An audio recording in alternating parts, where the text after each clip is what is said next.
Hello everyone, and welcome to INFOFISH webinar on technical advancement in fisheries and aquaculture. We are honored to have Growell Group India as our sponsor for this event.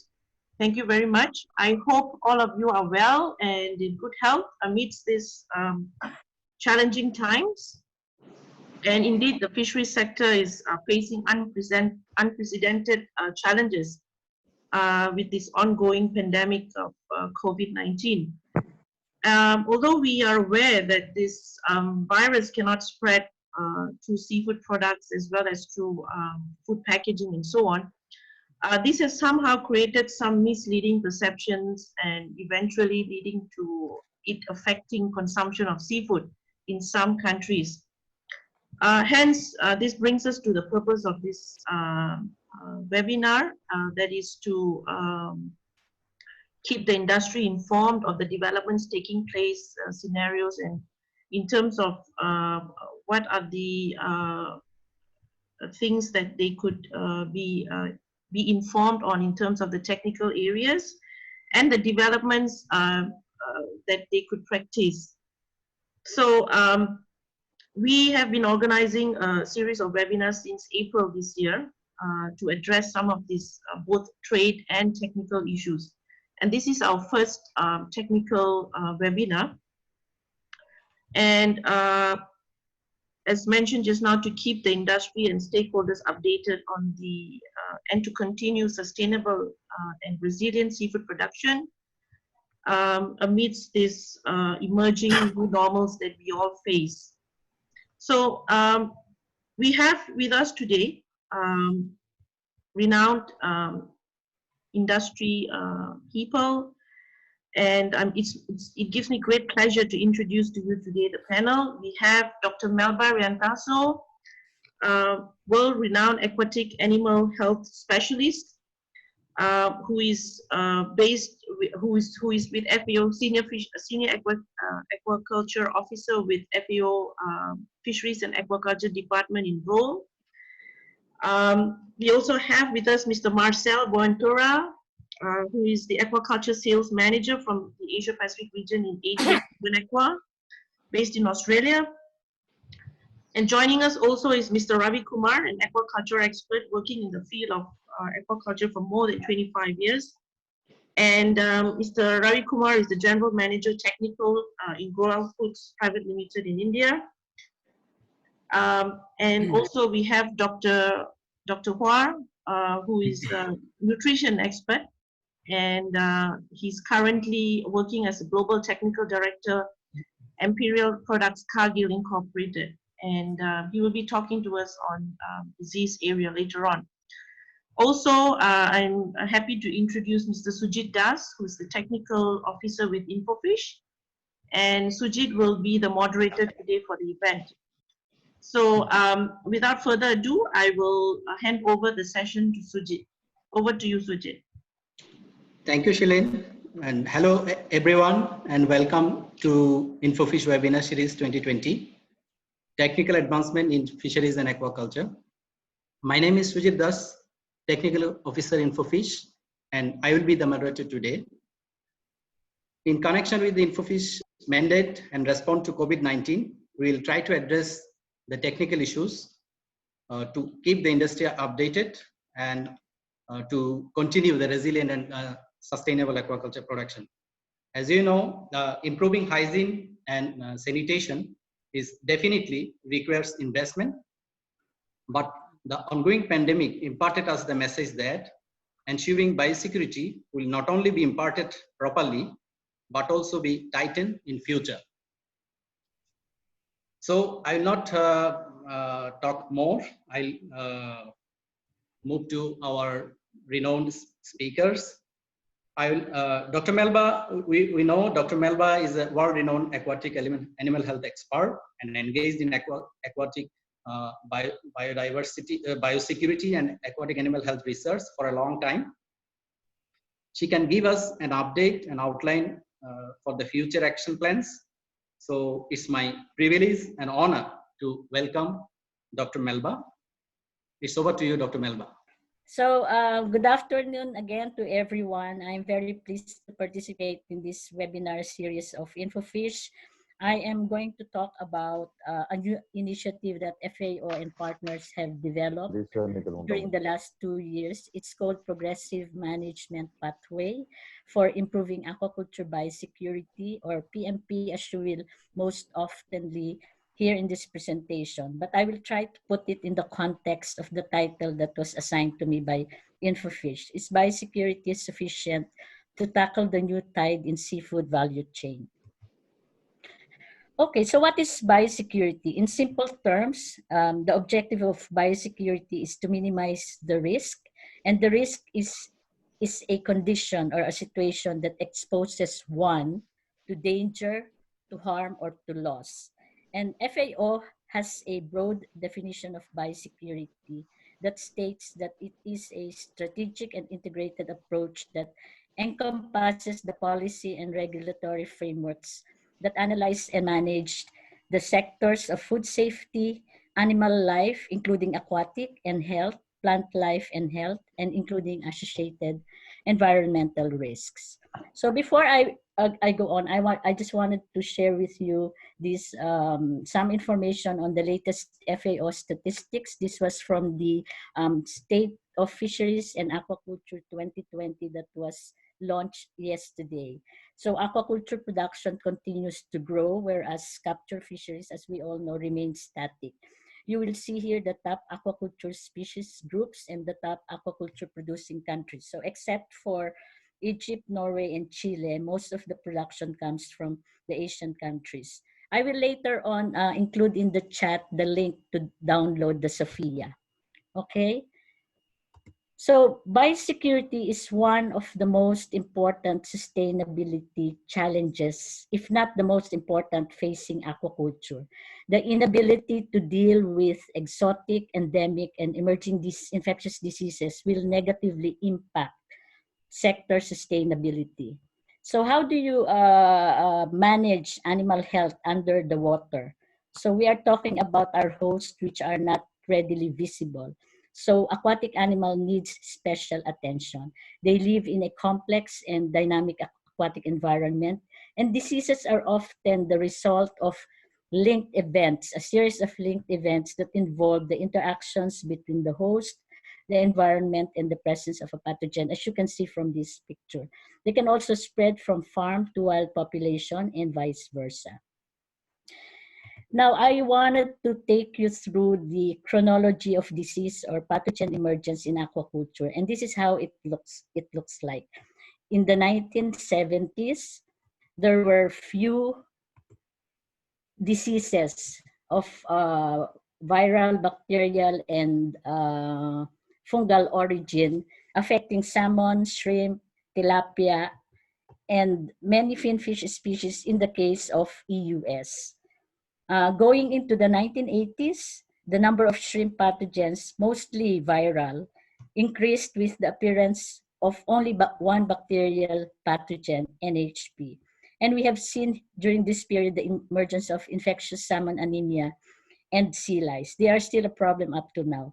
Going into the 1990s, a few more viral diseases of shrimp, and the sector suffered from vibriosis. And during this period, we saw the emergence of koi herpes virus.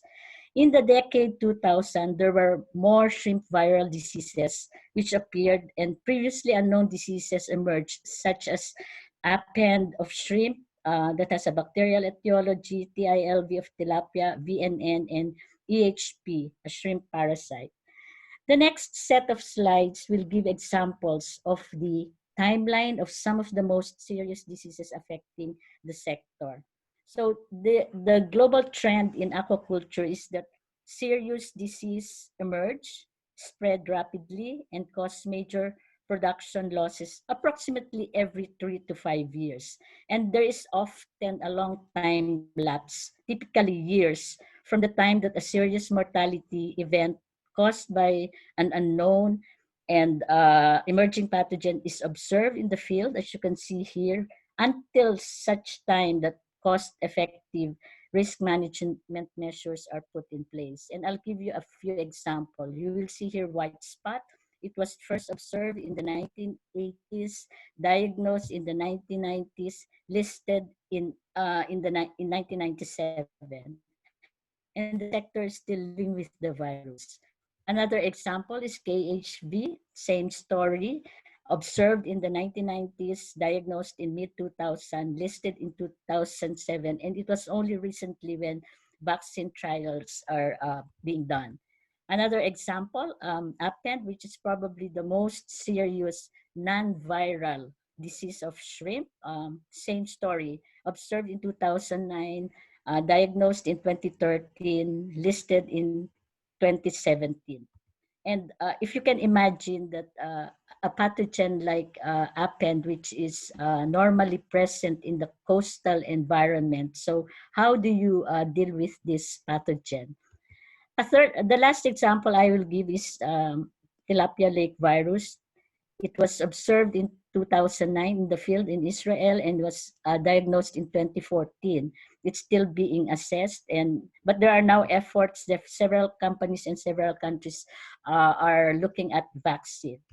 And while all of these disease events are happening, losses are incurred in terms of production and market, and they are affecting the livelihood, export earnings, and food supply, the cost of which would have been much less if efforts were focused on prevention compared to the cost for biosecurity measures, compensation, and other alternatives. So is there something that we can do? If so, what can we do and when? Can the actions be taken before the disease occur or after? Can the actions be to prevent the disease or solution-based? Can it be proactive, which means doing prevention and risk analysis, or reactive, taking actions only during an outbreak? Are we prepared to spend some dollars in advance and only when the outbreak happens? Okay, so this brings us now to the importance of aquaculture health economics. Disease challenges must be properly handled for the aquaculture industry to be truly sustainable. The number of disease outbreaks, responses, and economic losses reflect the immaturity of the aquaculture industry and gaps in governance. Estimates of economic losses due to disease exist, but due to the lack of a systematic method for assessing such, they are difficult to validate. You will see here on the left side some figures available in the literature. And a systematic way of assessing such impacts allows us to understand the context and gain a better picture. And this will allow decision makers at the policy, at the production and service provider levels to make evidence-based and informed decisions for more effective resource allocation and create an environment for increased investment opportunities. So in the development of the PMP, we tried to examine not only the economic dimensions, but also the factors, the drivers, and pathways to aquatic animal disease emergence in aquaculture.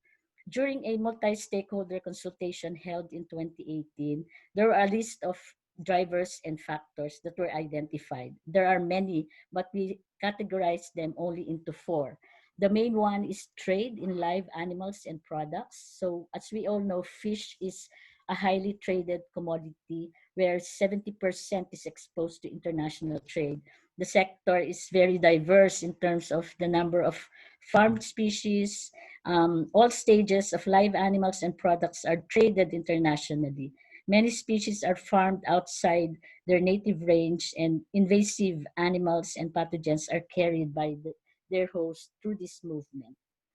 The second major pathway or factor is knowledge of pathogens and their host. We are dealing with a unique aquatic medium. We cannot see our host. Also, the large number of farmed species also means that the knowledge on new diseases and host susceptibility will always lag behind aquaculture development. The third major pathway is aquatic animal health management and disease control. And there are a number of issues here. In the aquatic sector, there are multiple institutions involved in production and health management. So this include fisheries and aquaculture, veterinary, food safety, environment, and wildlife authorities. It's important for these institutions to establish effective, functional, and collaborative linkages. And it's also very apparent in the sector that there is a very weak public-private sector partnership. The last pathway is ecosystem change. The physical-chemical conditions in aquaculture are often suboptimal for aquatic hosts due to the cold-blooded nature and therefore highly responsive to stressors. The aquatic medium is also pathogen-rich. The diversity changes with environmental conditions, and pathogens evolve and spill over and spill back relative to wild population, as I have mentioned earlier. Okay, so now let us look at this causal web that leads to aquatic animal disease emergence. We looked at it through two ways. One is the exposure pathways to new and or exotic disease, and the other pathway is stress-related factors increasing the impact of endemic disease. So if we look at the exposure pathway or exposure to new or exotic disease, some of the pathways include trade, new pathogen emergence, husbandry practices like use of live feed, and wild population. If we look at the other side, the number of endemic diseases that are impacted through stress-related factors, this includes change in management practices, species farmed outside the native optimal range, species selected for growth rather than disease resistance, climate change, and other stress-related factors that increase pathogen virulence. So all of these factors will determine the emergence of disease, and the elements that will determine the consequence of this disease emergence is related to the time of detection, early detection, and effective response to the disease. And at the same time, these two elements are dependent on the surveillance capacity, availability of diagnostics, institutional coordination, research infrastructure, level of biosecurity, and options available for control. So I think this causal web is much more easier to understand now because we are all experiencing the COVID-19 situation. So now I'm going to take you to what is PMP. And after looking at these drivers and factors, the causal web, what can this new initiative do? So what is PMP? It stands for Progressive Management Pathway. It is a pathway that is aimed at enhancing aquaculture biosecurity by building on existing frameworks, capacity, and appropriate tools using risk-based approaches and private-public sector partnership. It is expected to reduce disease burden, improve health at farm and national levels, minimize the global spread of diseases, optimize socioeconomic benefits from aquaculture, and contribute to achieving the One Health goals. So in the context of PMP, biosecurity is defined as the cost-effective management of risks posed by infectious agents through a strategic approach at enterprise, meaning at the sector level, at the national level, and international levels with shared public and private sector responsibilities. So these are the different events that paved the way for the development and understanding of the PMP. And we have representation from some of the top aquaculture producing countries. We have representatives from the competent authority, from the producer organization, from donors, from research organizations, and both non-governmental and intergovernmental organization. The other event, which is very important, equally important, with the different stakeholder consultation is the endorsement by FAO member countries, and this happened during the Committee on Fisheries Subcommittee on Aquaculture 10th session in Trondheim. So our member governments have endorsed and supported the PMP, which now means that we have the mandate to continue our advocacy on PMP. Okay, so I'll take you through the different stage progression of PMP. PMP has 4 stages, as you can see from this slide. Stage 1, biosecurity risk is defined. At stage 2, biosecurity systems are implemented. At stage 3, there is enhanced biosecurity and preparedness. And at stage 4, it is expected that the sector or the country would have established sustainable biosecurity and health management systems. Okay, so the principles that we are following with respect to PMP is that it is risk-based. So it always starts with risk assessment, trying to understand the hazards. The second principle is it's collaborative. So collaboration is very important. It's a key element.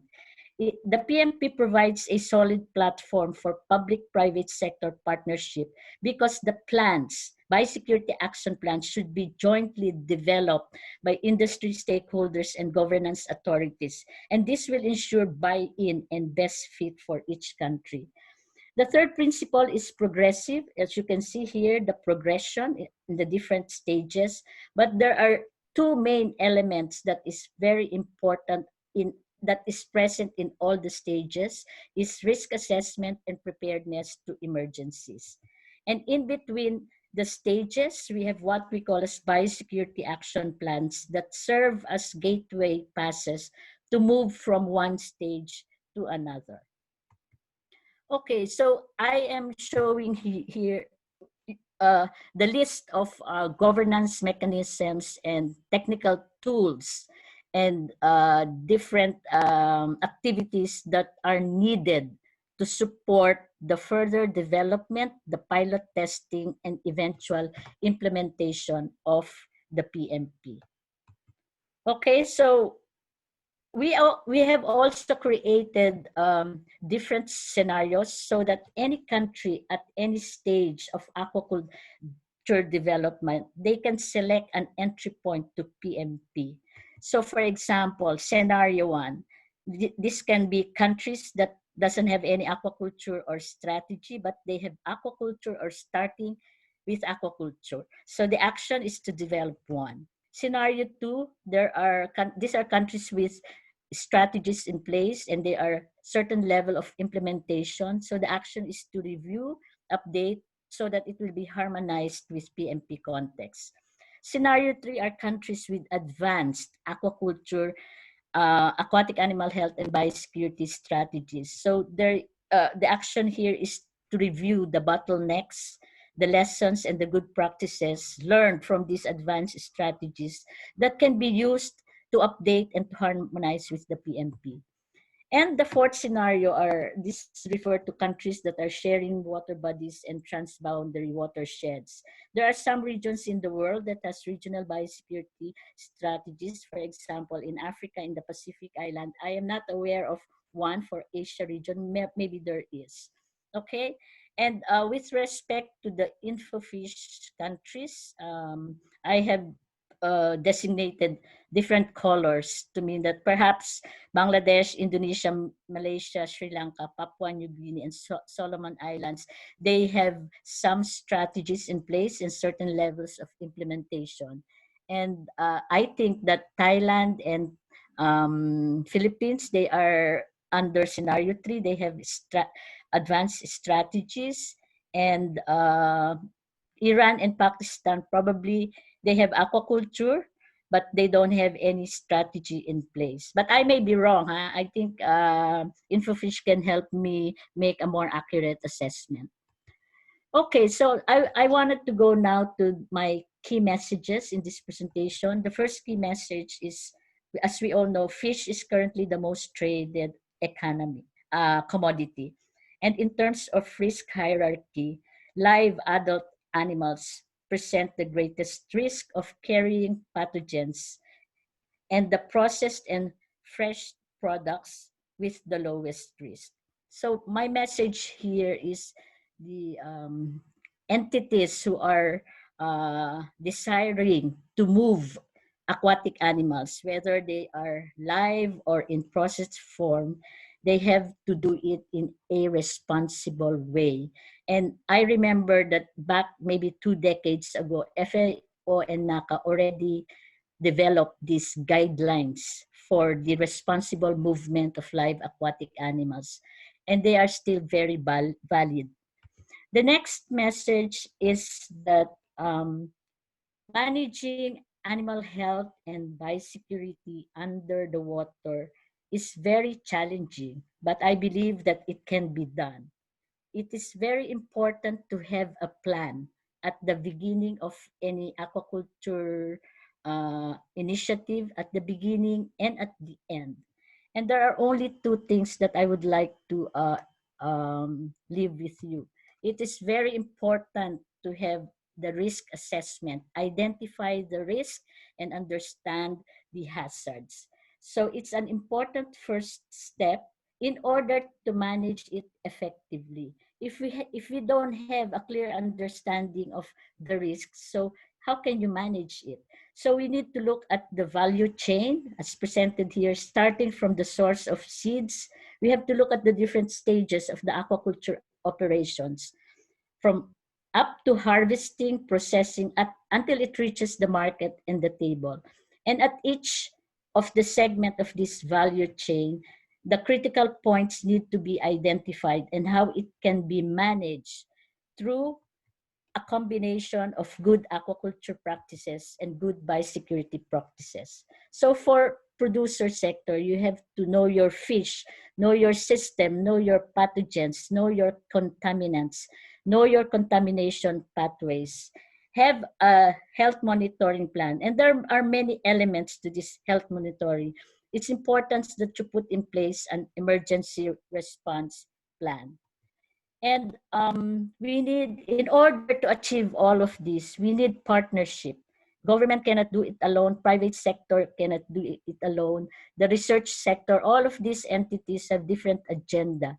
We need to respect the mandate, but we should find a mechanism for these entities to cooperate and collaborate and to share responsibility. We need stable institutions. And in all of this, I think it's important to focus our efforts targeting the producers, especially the small-scale producers, because the small-scale producers will present the greatest risk and the weakest link in the system. So I wanted to go back. I will end my presentation with the title that was given to me by Sherlyn. Is biosecurity sufficient to tackle the new tide in the seafood value chain? So I have given you a global perspective of what an organization like FAO, what we do. So we are a neutral organization that brings together the different stakeholders in a forum to discuss issues facing the sector and to find common solutions. And my answer to this question is this: the answer lies in your hands. So I'd like to thank everyone for your time and INFOFISH for the invitation. Thank you very much for your attention.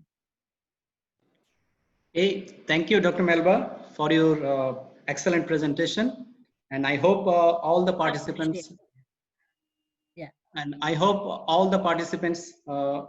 learned a lot, including me. And it is to inform you. That we'll take the questions after all the presentations. So I think we have lots of questions after this very inclusive and lucid presentation. So I'd like to, I'll move to next presenter now. We are now moving to our next presenter, Mr. Marcel, who has more than 18 years of experience in aquaculture operation, including hatchery and nursery feed management. He's now taking care of sales manager position in ADM Barn Aqua. or the Asia Pacific region. So it's over to you, Mr. Marcel. Okay, thank you everyone for joining. Let me just select here the correct screen, and I will stop here and then share this one. I hope everyone can see my screen now. Is that legible? Can everyone see my screen? Yes. Okay, very good, excellent. So thanks everyone for joining this excellent initiative. So my name is Marcel. I'm responsible for all the hatchery aquaculture products for ADM in Bernacle and Asia Pacific.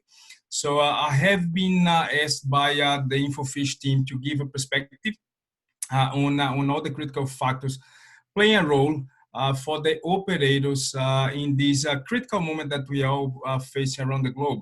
So I really don't want to give you a perspective as from the health perspective of the crisis, nor a citizen responsibility point of view, but I want to talk to you as a leader and about the things that you can do as a leader as well to run your business and get on the other side of this what we call pandemic, in a much better position you are now, that we are all now.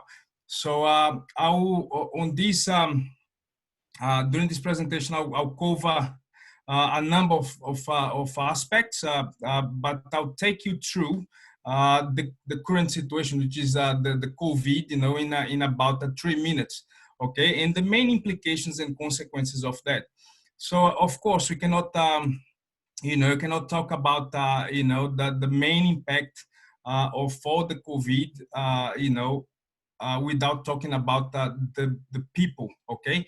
So it's time of uncertainty. It's time where, the people are feeling that they don't know where things are going, where, if people working in hatcheries and so on. So people are feeling down. And there's no need to remind you all that, people is the main asset for any business. Right, so the atmosphere really is, playing fear, uncertainty, and even paralysis. So I believe the main questions that you should be asking now is that as a leader, how can I support my people to adapt faster to this situation, right? So and be someone that can inspire hope and help people to understand what's going on and the way forward. So going on through the tunnel, that's our aim, is to get to the other side. So we have to look at the consequences. So after all the lockdowns and changes in the market and demand, of course, there has been, declining exports and processes are closing down. Seafood prices are falling. Farmers, they simply cannot harvest because there is no sales for they produce. So as a consequence, cost is rising, risk is increasing. Hatcheries can also stock because they have no way to sell the PL. There is a lot of other good things that is happening as well, which is changes in the potential for e-commerce, but there will be bad consequences as well that needs to be taken in consideration for the future. There could be some unemployment in the future, and that will change the buying power of the consumers of seafood. So business overall, they're operating with the tighter margin. So there is a need for people to start thinking and processing on how to create value after all these challenges in the pandemic. So, but then as we approach the end, of this tunnel, I have to looking at what's happening. There's a few changes that is happening. While the whole shape of that is not well defined, but things looks like that industries are resuming activities, and not only aquaculture, but all the other parts of the industry that are interconnected. So there could be some what we call industry consolidation. and industry consolidation is not really about large acquiring the small, but it's actually more around the prepared business acquiring the less prepared ones. And then as more I speak with people, I see people talking more about monodon. That's something interesting. Monodon to come back into the picture as a strong seafood in the global market, and that relates, of course, to the higher value and lower risk because of the method of culture. So there is a lot of other things that are related to that. And particularly the risk will actually change. The risk that everyone, and I love to see Melba talking about the risk from the biosecurity perspective. So this is something very important, and we'll talk. That's the core of our discussion here. Another thing that we have to remember is that the times of difficulties are the times where things happen in a good way. People become creative. They start to have a lot of opportunities will start to be created during the challenging times. So create as much as you can to get things in a better way. So if you didn't know, most of the inventions that changed the world so far, they were developed during the Second World War. The largest companies in the globe, they were created during economic crisis. The leaders that you remember, they all sailed us through, challenging times. So in short, challenging times is fuel for leaders to build, and construct a fortune and be one with the mindset of being light in the darkness for everyone. And then we have to think as well, what is the new normal? While no one knows exactly how it's going to look like, something that we all agree is that there is growth and there is change. So these are the things that we're going to look now, see from the perspective of operation, what are the changes that we should expect on the other side of the tunnel. So first of all, obviously, we need to cover that from two perspectives. One is production, the other one is marketing. All right, and of course, production. There is a lot of risk that you can have when you deal with animals, live animals. So it's disease, natural events, equipment failure, blah blah blah. But then you also have the marketing risks, which are things like lack of planning, lack of sales, cost of production, and so on and so on.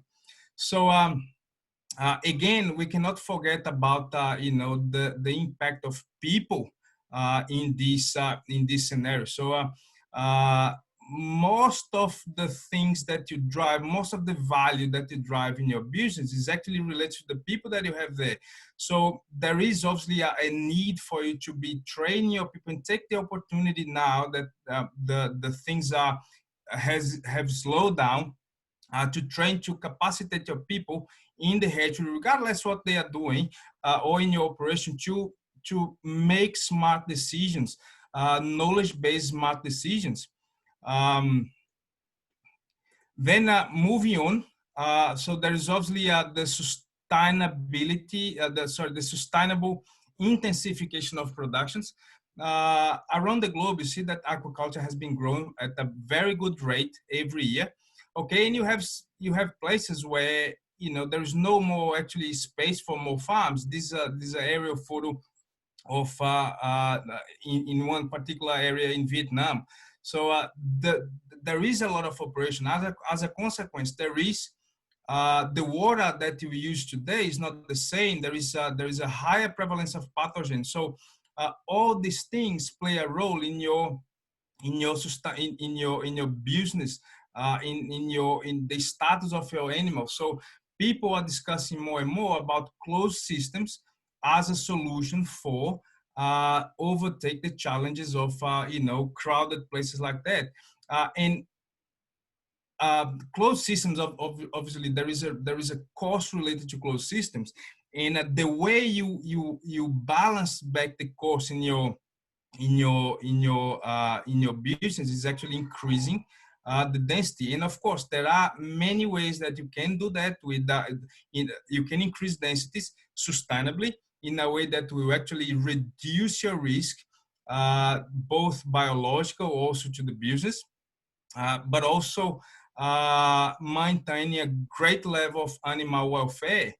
Um, and there is two publications that we did recently that take the subject of sustainable intensification into very details, both in shrimp and in fish. So if you have time, please go online. Those are both of them are available online, or reach me and then I'll be more than happy to share that with you. So this one is about shrimp, is about nursery systems, which is modular systems where you work on a closed system in a higher densities, and you can grab back some control into that. And this is a more, how you can utilize the characteristics of the natural behaviors and so on of fish to drive management, to drive the management of your operation a bit more efficiently.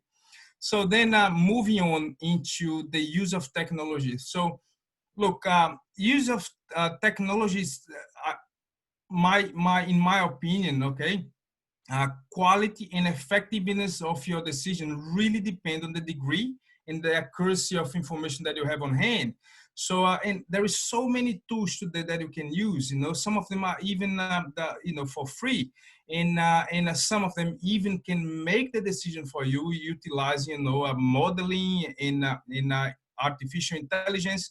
So there is no more excuse for us as an industry to make blind decisions, because the solutions are there.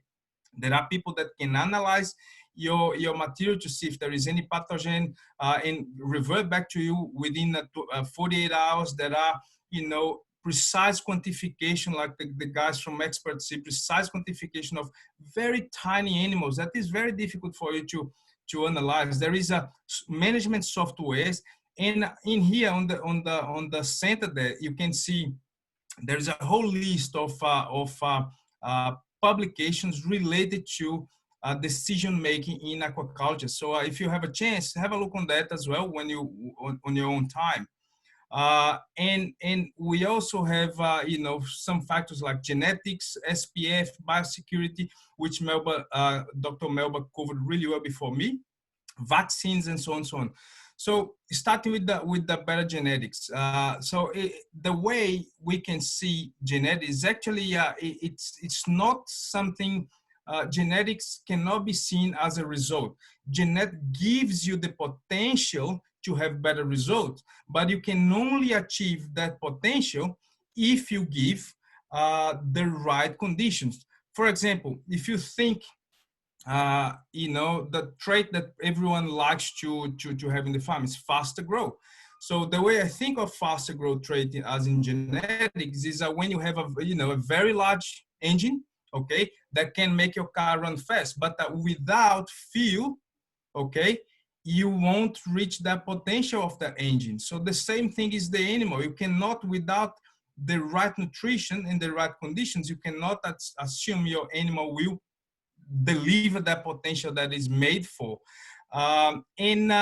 One thing interesting that we did some tests with in tilapia with the good genetics recently, and then we found that if you give more protein for tilapia, they actually can grow more at twice as much as if you give the original diet. So that's significant. Okay, and it drives value, drives efficiency in your business, and the reason for is because what we produce in aquaculture is not really shrimp, is fish. No, we're producing protein for consumption to humans. So, and continuing with the SPF, obviously there's so many players offering SPF animals there. SPF is a cleaning status of the animal, which is very important when you want to have accurate, when you want to have a precise results and reliable results. And there's a very complete framework that you can think of when you talk about biosecurity. As I said, that Dr. Melba covered before before me, and when you to finish this topic, when you actually build your facility, you can incorporate all the biosecurity planning already in your facility design. That makes life a lot easier and implementation more assured. So the next topic is obviously we need to rely on better processes, better nutrition, and compare, right?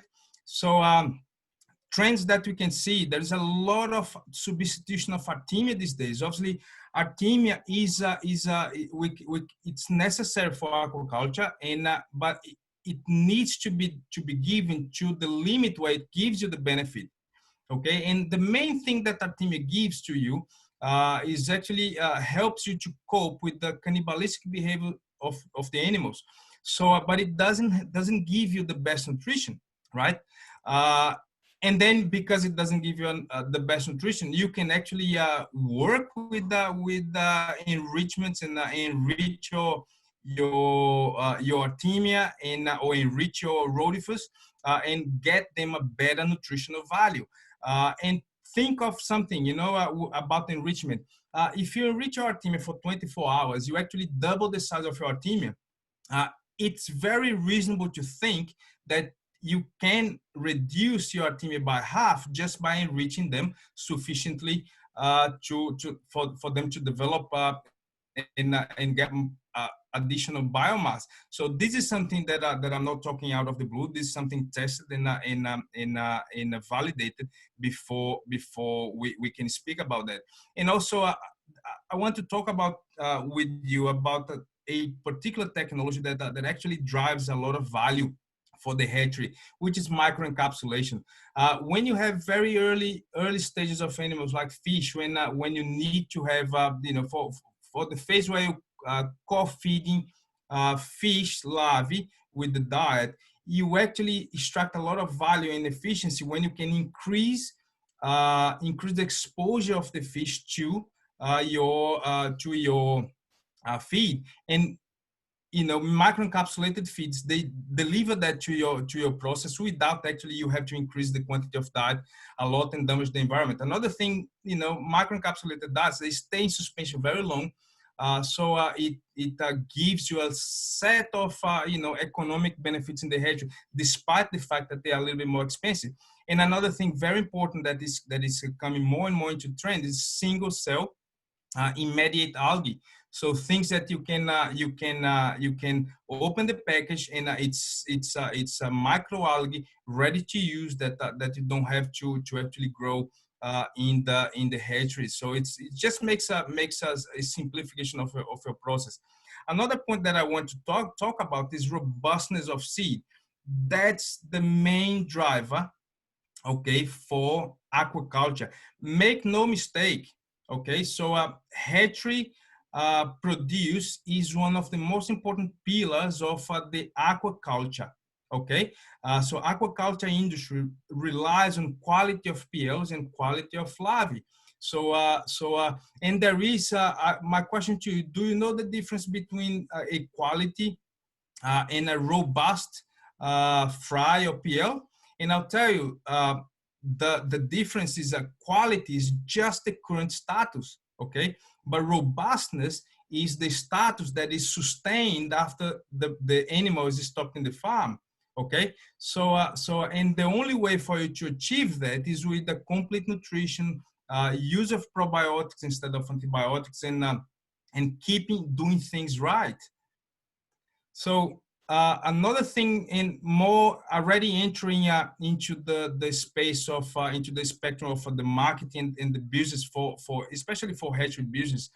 So all around the world, you know, when you talk about high level business, you talk about you know, processes. People who are relying on formulated process to allow them to understand what they're doing well and getting in front of the problems.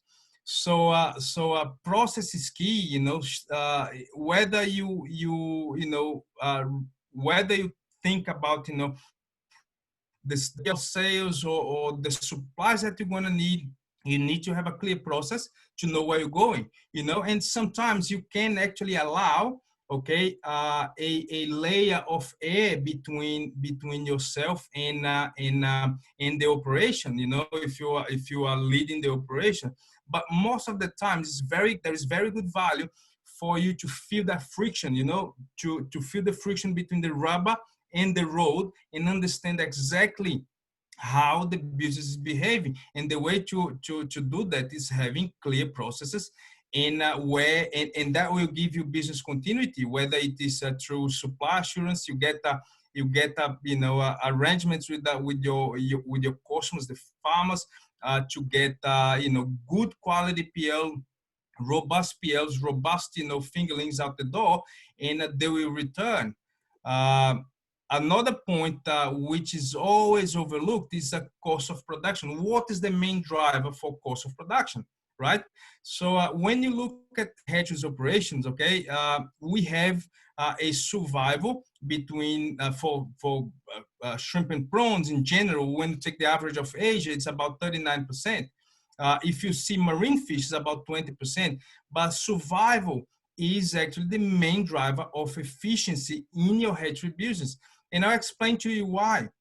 Simply, the equations should be like that. So if the efficiency equation, if you double your survival, okay, you require half of the resources. Okay, so you need half of the water, half of the people, half of everything you're gonna need for the same quantity of produce that you're putting out the door. And then when you look in a little bit more details on what's the impact on the cost of production by using quality ingredients and quality products, and especially microencapsulated diet. So if you see the average hatchery spend, and this is unfortunately is only for shrimp at the moment, but the average hatchery spends about $470 US in Artemia per million PL, okay? And they spend about 130 US dollars per million PL on average. And the cost of production on the average for Asia is about 1,400 US dollars per million. Then you talk about 40% survival. But then the top players in this game today, they spend less in Artemia. They spend about $50 more in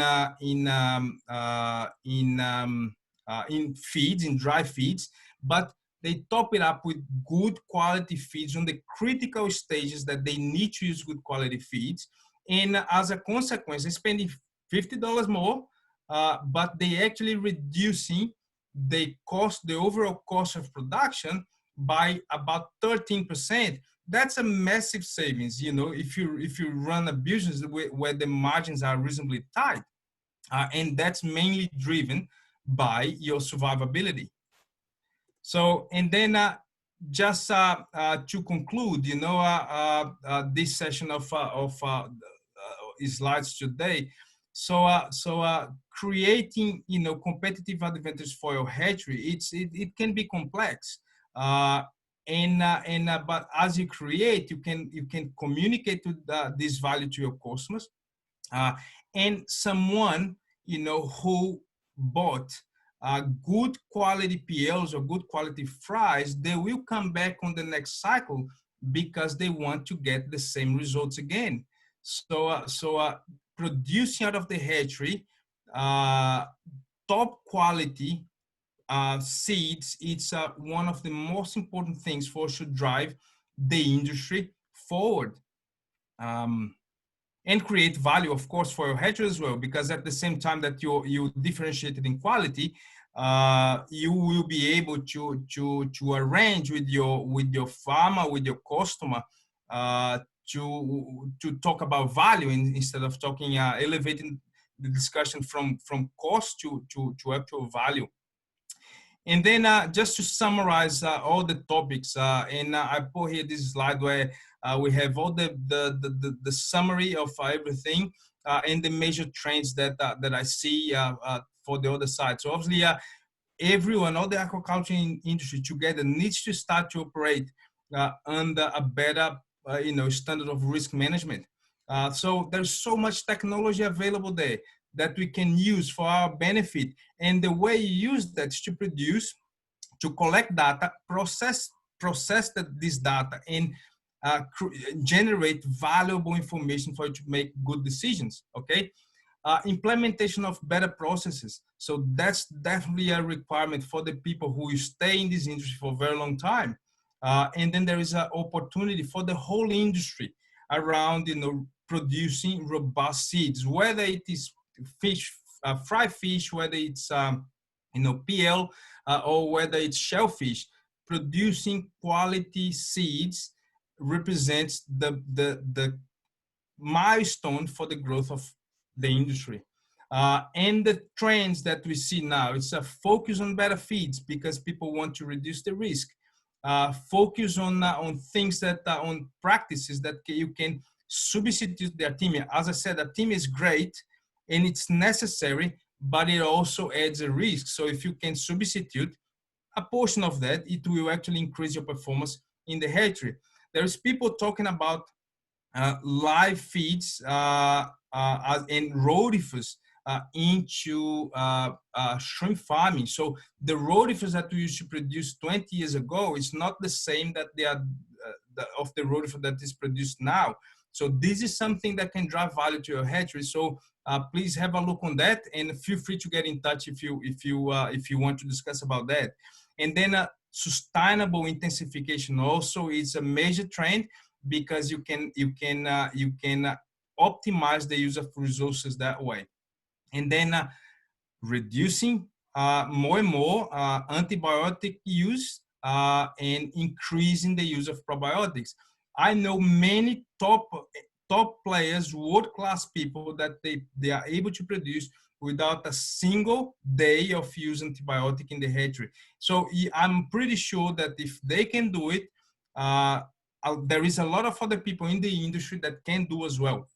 And also everything that you do in your hatchery, you should be able to validate, to benchmark, to understand what are the value that it's giving to you from the biological perspective, from the production perspective, from the process, or from the business perspective. Okay, so that was my message for today.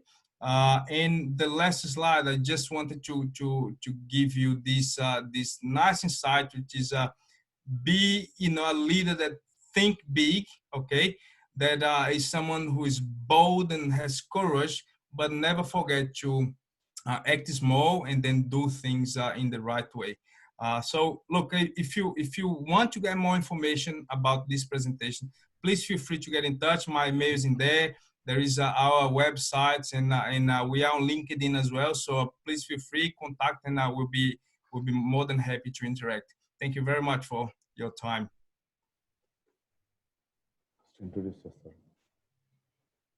Thank you, Mr. Marcel, and excellent. Thank you for the comprehensive presentation. And I think all the participants have a lot of questions to you. And I want to remind all the participants, can leave their questions to the Q&A option. And we will take all the questions after the presentations. So now we will move to our next presenter. As you know, the feed is the most influencing factor in aquaculture operation. In connection with the ongoing pandemic, farmers cannot sell their harvest and had to feed the large quantity of live fishes for an intermediate period of time, and post larvae or PL stocking also been delayed. So we are now moved to our next presenter, Mr. Ravi Kumar, who is taking care of the General Manager Technical position in Groel Group India. He is now going to show how to minimize production cost and how to ensure sustainable shrimp farming. It's over to you, Mr. Ravi Kumar.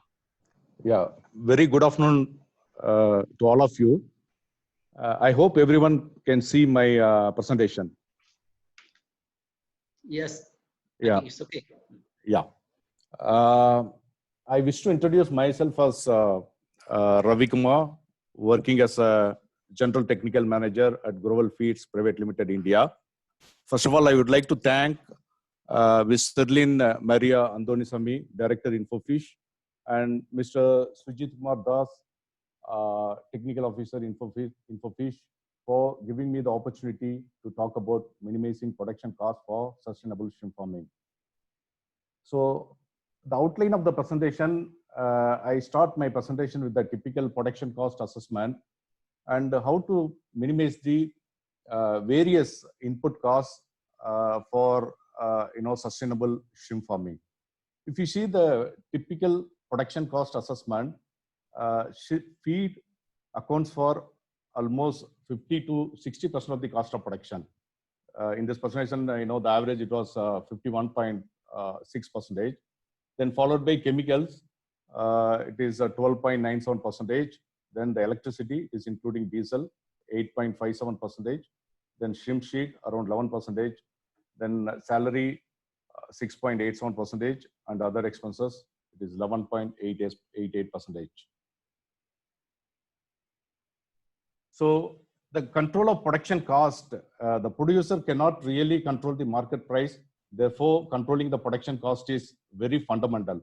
Issues that influence the profitability, shrimp disease is the major topmost concern for the shrimp producers ever since Global Aquaculture Alliance started surveying the industry since 2001.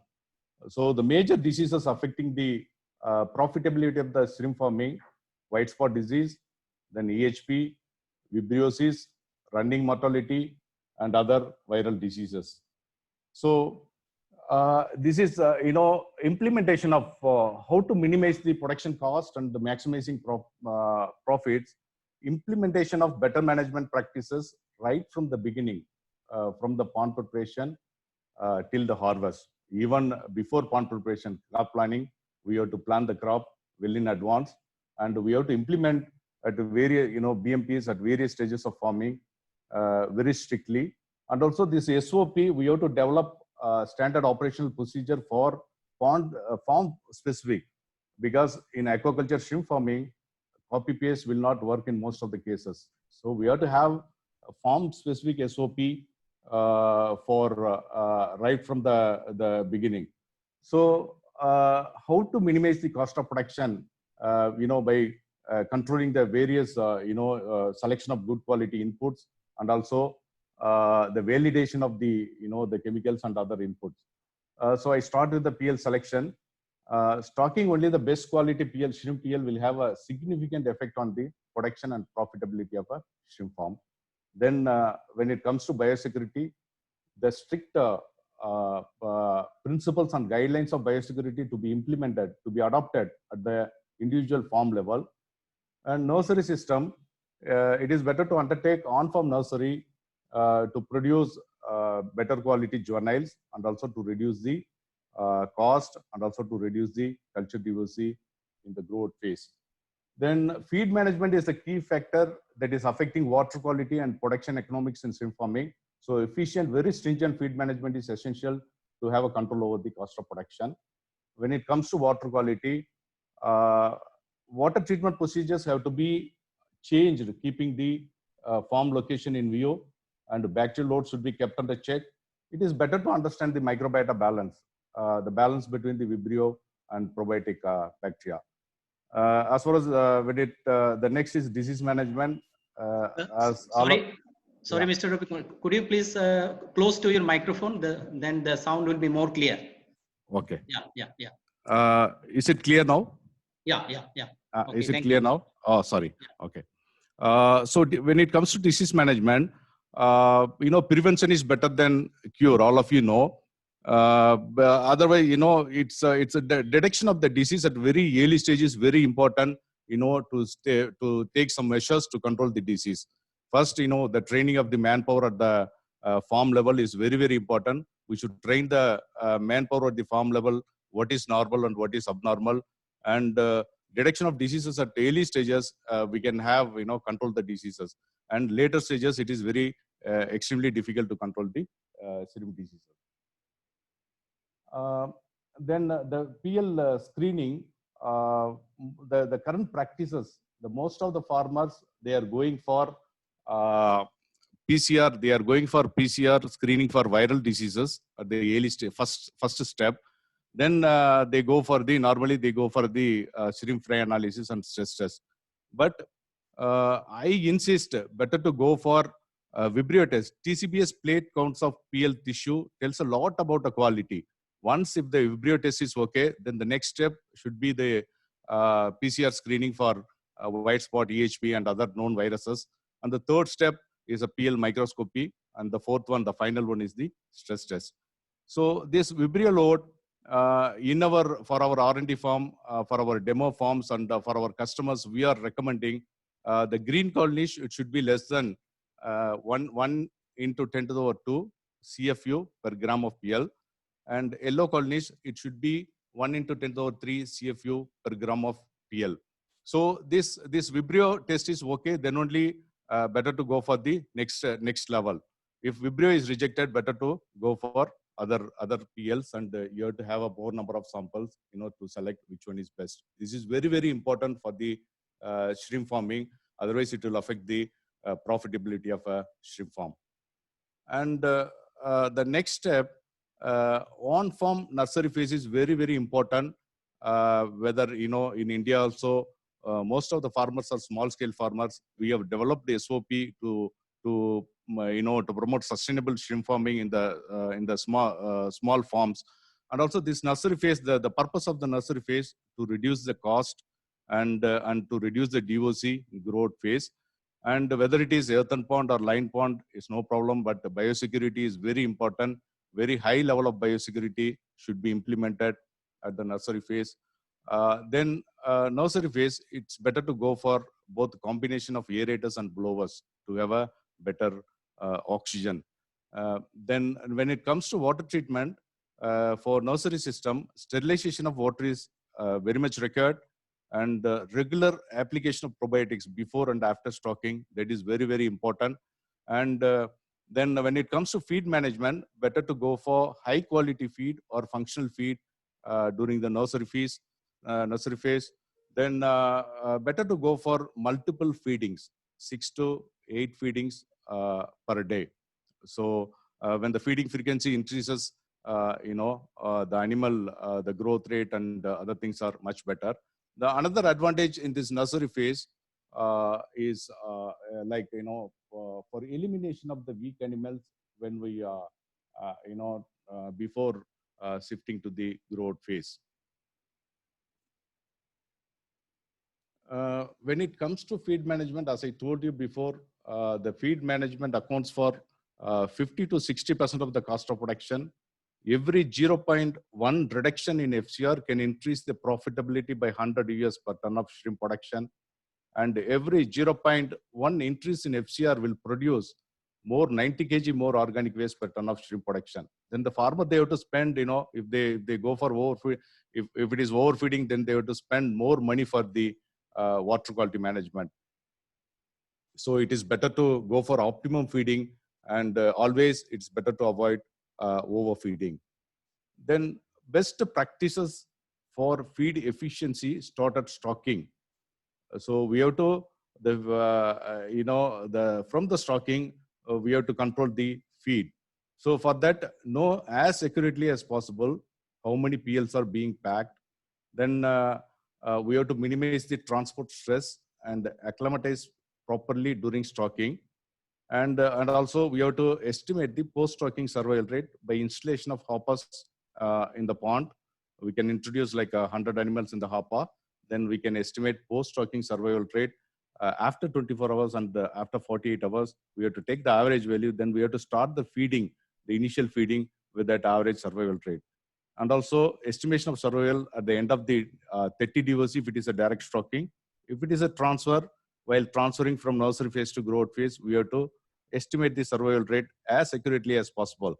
Then as I told you before, on-farm nursery rearing before growth is mandatory. It's becoming more and more important to have a control over the production system.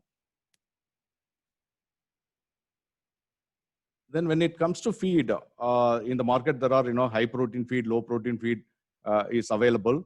In my experience, high protein feeds are generally perform better than the lower protein feeds, provided highly digestible ingredients are used, amino acids and other key nutrients are present in sufficient quantities and well balanced. The feeds are processed properly. But when the farmer use high protein feed, stringent feed management is essential when high protein feeds are used for economical feed conversion. Otherwise, the cost will go up. So very, very stringent feed management is essential if the farmer, they go for high protein feed. That is very important. Then this is I'm also, we have in-house R&D facilities. In our R&D facilities, we are also, conducting more number of trials to see what is the percentage of body weight, at different various sizes of shrimp.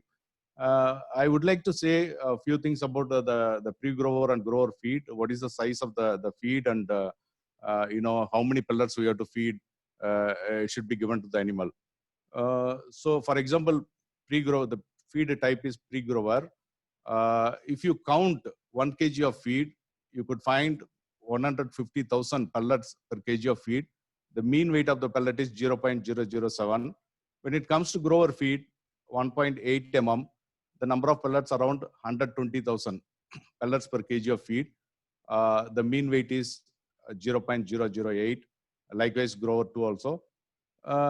This is in India, the pellets offered to the shrimp as per the prevailing feeding data. We have collected more than the data from the around more than 1,000 farms, and to see what is the prevailing feeding rate. And if you see here, when the animal size is, shrimp size is 4 to 10 gram in size, the pellets per shrimp per meal, it is around 12 pellets per shrimp per meal. But whereas in our R&D system, we have conducted so many trials. Shrimp of about 4 grams consumes an average of 6 pellets a meal. That is 4.2% of body weight per day.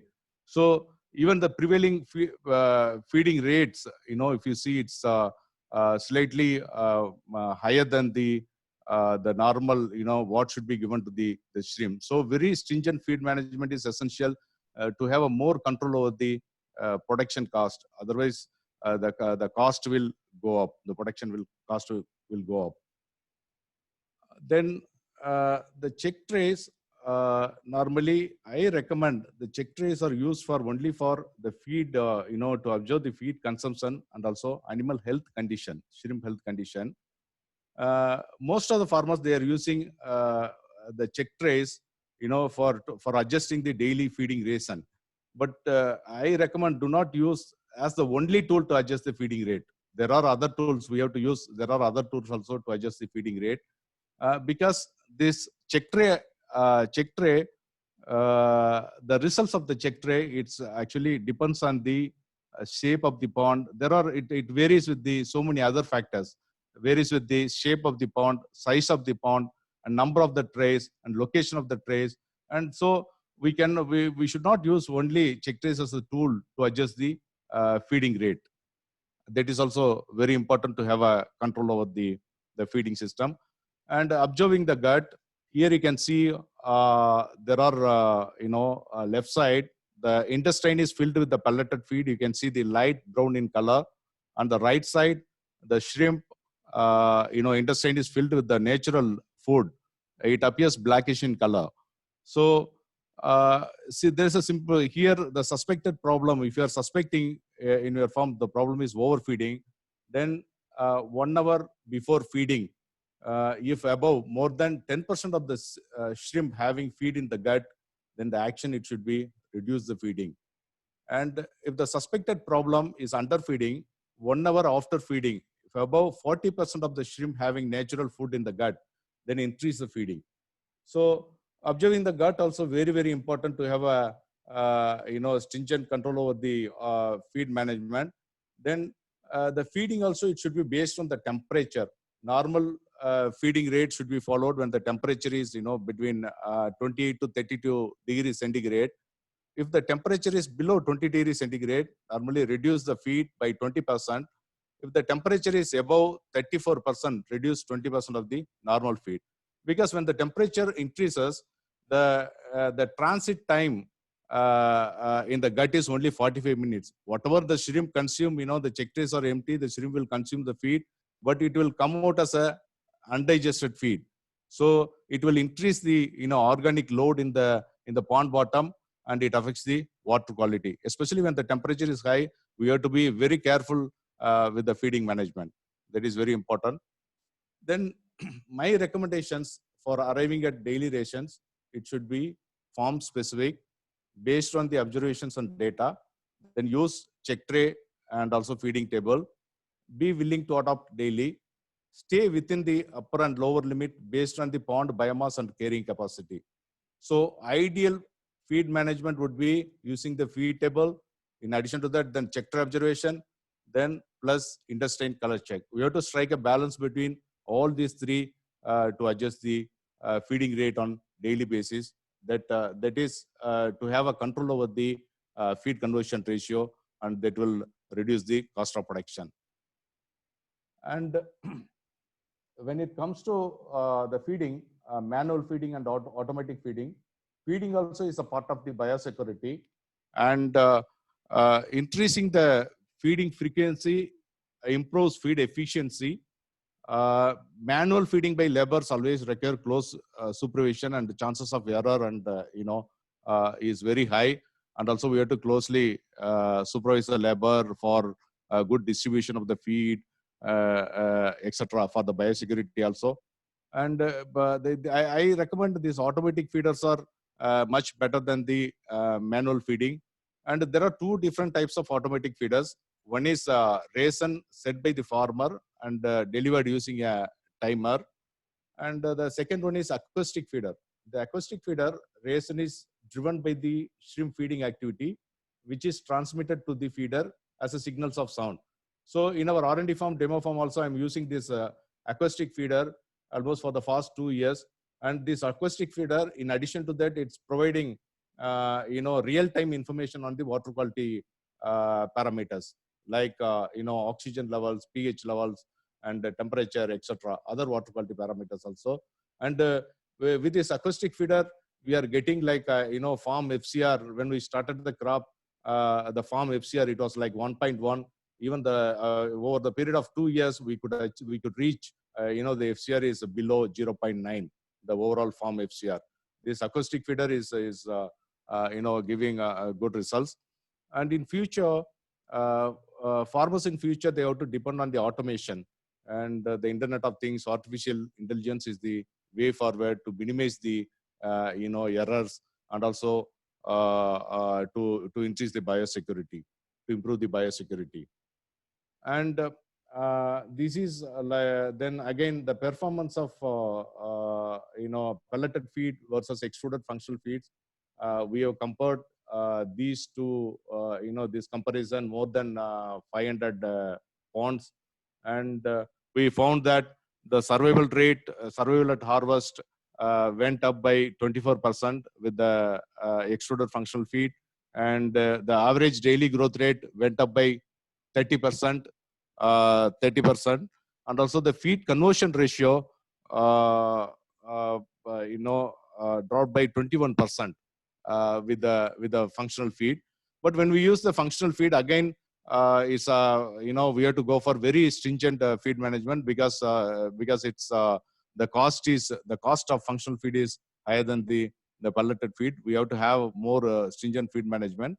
Functional feed increased potential shrimp growth rate and profit per unit of feed intake when compared to the pelleted feed.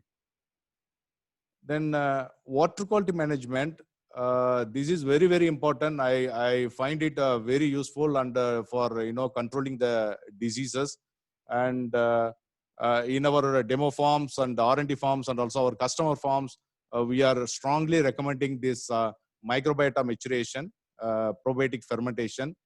The principle of probiotic fermentation is to encourage probiotics to multiply and utilize organic matters.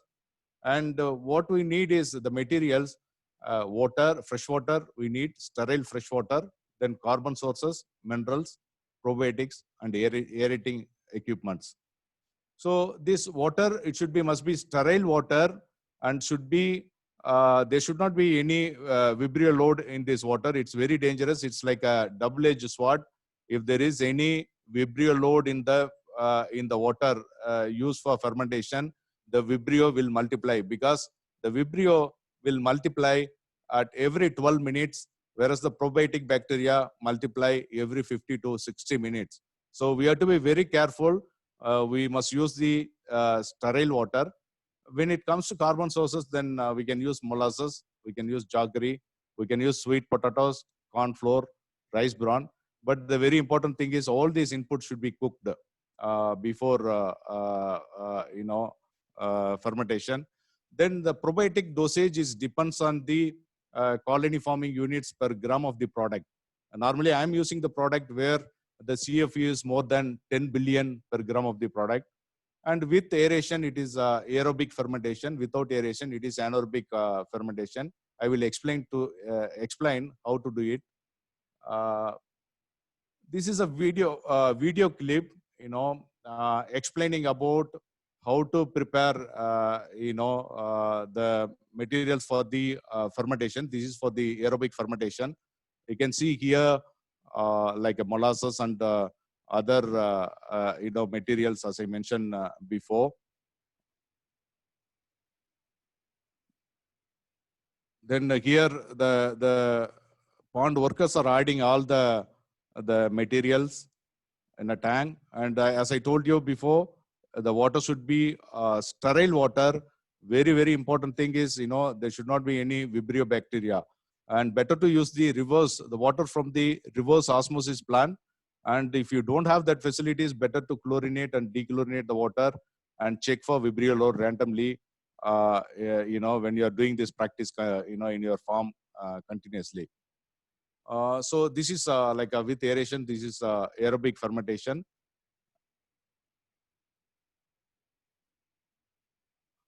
And this fermentation normally, we keep it for 18 to 24 hours. We prepare this fermentation in the previous day evening, and then after next day afternoon, now you can see the pond workers, they are applying. And in this R&D farm and demo farm, almost 2 to 3 years, we are not using any chemicals. We are using only probiotics and minerals, and the functional feed with the help of acoustic auto feeder. And we this R&D farm, we don't have any problem with the white fecal disease for the fast. You can see the health of the animal, the quality of the animal from this R&D pond. We do not have any problem with the white fecal disease. We do not have we don't have any problem with the white spot. And we do have problem with the running mortality, when the organic load increases at the end of the crop. So here I told you, with the video clip, I told you what all the materials. Here I will little bit talk about what is aerobic activation and anaerobic activation. As I told you before, 100 liter of water, fresh water is prepared. Then we are using 2 to 3 kgs of molasses, and 0.5 to 1 kg of rice bran, and 0.5 to 1 kg of other sources of starch. Corn, sweet potatoes is optional. Then 200 gram of mineral or feed mix. Then 100 to 200 gram of sodium bicarbonate, 200 gram of water treatment probiotics, and 24-hour aeration. So here applications, there are 2 different type of applications.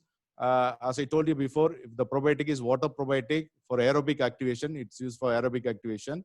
And if it is a soil probiotic, anaerobic activation. Here aeration, for aerobic activation, you need air pump, aquarium air pump, or other aerating facilities. For anaerobic activation, no need for aeration. But application time, for aerobic activation, daytime, you can apply the juice in the morning between 9 to 10 a.m. And anaerobic activation, you can apply the juice in the night time, preferably 9 to 10 p.m. So our protocol, because in market, there are so many products are available. I would suggest, you should select the right type of probiotic and quality probiotics. And here, you have to start application, that when you start the application, that is also very important. In generally, we start minus 10 days of stocking. That means during pond preparation itself, during immediately after sterilization, we go for chlorination. Immediately after dechlorination, we start these applications.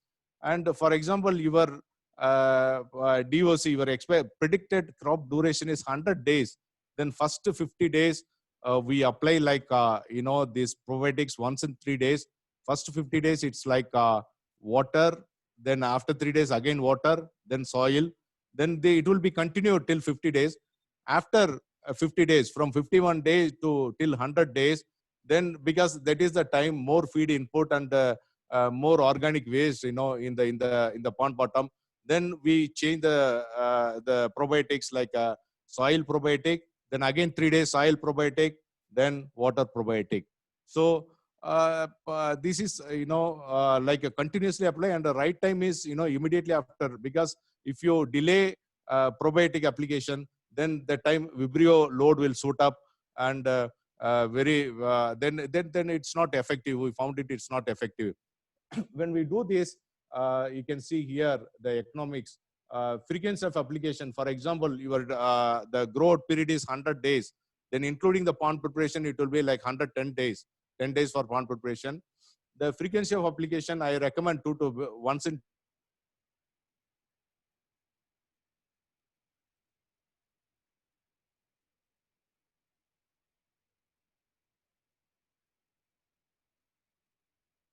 2 to 3 days. So that number of applications, the per crop only 5.5 kg of probiotics per crop. If you see the value of these probiotics, the product input cost is less than $0.1 per crop per hectare.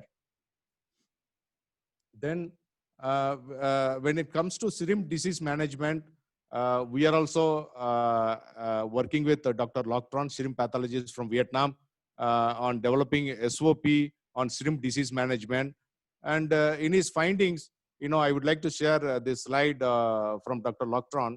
And here, white fecal disease and EHP, vibriosis is the primary agent of white fecal disease at laboratory challenge trials. Pre-infection with EHP may increase severity of white fecal disease. And at pond level also, farm level, there are two different types of white fecal disease. One is white fecal disease caused by Vibrio is treatable, and the white fecal disease caused by Vibrio plus EHP, it is difficult to treat, untreatable. So how to manage white fecal disease? That is very, very important. We have to have a clean pond and clean water, clean PL. Then, as I told you, this microbiota maturation is very, very useful, to control the Vibrio load throughout the crop. And also waste management is very, very important. Then nursery, we have to undertake on-farm nursery to have a healthy juveniles. And also use of the functional feed right from the beginning, till harvest.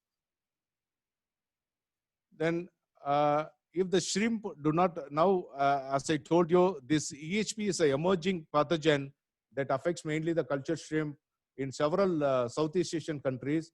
The main clinical symptoms of EHP affected shrimp are size variation and growth retardation. If the shrimp do not grow, check for EHP. EHP does not directly cause mortality, but the parasite can cause severe growth retardation affecting farm production. Presence of parasites and severity of parasitism need to be correlated with the growth performance and FCR to be properly managed. So when we collect samples for EHP detection also, at farm level, we have to collect at various sizes, because normally the pond with EHP infection, you can find various different sizes like a small, medium, and big. When we collect samples for the laboratory analysis, it's very, very important to collect, samples from, the small size and the medium size and also the bigger size. And this is like a small test at the farm level, preliminary test at the farm level to see the degrees of the severity of the EHP infection. Here, we can train the farm supervisor to do this test at the farm level. This is very, very easy. And here, you can see lift the carapace to expose the hepatopancreas first. The second slide, you can see remove the hepatopancreas and place it on the clean petri dish. Then we have to cut a small piece of hepatopancreas tissue from the central part of the hepatopancreas, because the central part is the older part of the hepatopancreas, and also a little bit include a possible anterior midgut, because the spores are best viewed in a non-storage part of the organ. Then we have to mount the tissue with the saline solution and cover the cover it with you put cover slip on top of the tissue and press it gently. Then I examine under oil immersion. Then serum hepatopancreas heavily infected with EHP. You can see in this diagram, you can see the spores form clusters in the cytoplasm. So based on the severity, we can grade the severity of the infection as grade 1, grade 2, and grade 3. Most of the cases, this grade 1 after treatment, reversible. Grade 2, chances are there. When it reaches grade 3, I recommend farmers to go for harvest, because that time already the weekly growth rate is lower than 0.7 gram per week. And if the farmer continues, and he may end up in huge economic loss. So better to harvest that pond. And this is the results from our demo farm. Our demo farm we are following, as I told you before, almost for the past 2 years, more than 7 crops. We are following, the same fermentation technology and functional feeds, and also the combination of auto feeder. Here you could see the stocking density ranging between 35 pieces to 50 pieces per square meter, and the DOC also ranging between 59 and 156 DOC. Here you can see the biomass harvested and the survival rate. Most of the pond close to above 80%, and very few pond lower than 80%. And the important thing is the FCR. Here you can see the FCR. Here it is 1.1 because the average body weight is very high. It's almost 46.28 grams. And where you can see the small size, even the FCR feed conversion ratio is below 1. So with this, this is my final slide and a few take-home messages. As far as seed is concerned, PL, I told you, start with the pathogen-free post-larvae, and Vibrio check is very, very important. Vibrio TCPS plate counts of PLs tell about a lot about the PL quality, and before going for PCR, then stocking only the best quality shrimp PL will have a significant effect on the production and profitability of a shrimp farm. That is very, very important. The first step in the production system. And then it is better to undertake, nursery rearing with the strict biosecurity measures to avoid EHP. And the feed, when it comes to feed, manage feed aggressively. Do not overfeed. Use immune enhancing functional feeds. As I told you, functional feeds definitely offer a solution. Then when it comes to pond management, address the problem of EHP in the pond preparation itself. Keep a healthy microbiota balance with the aerobic and anaerobic fermentation, and use the right probiotics.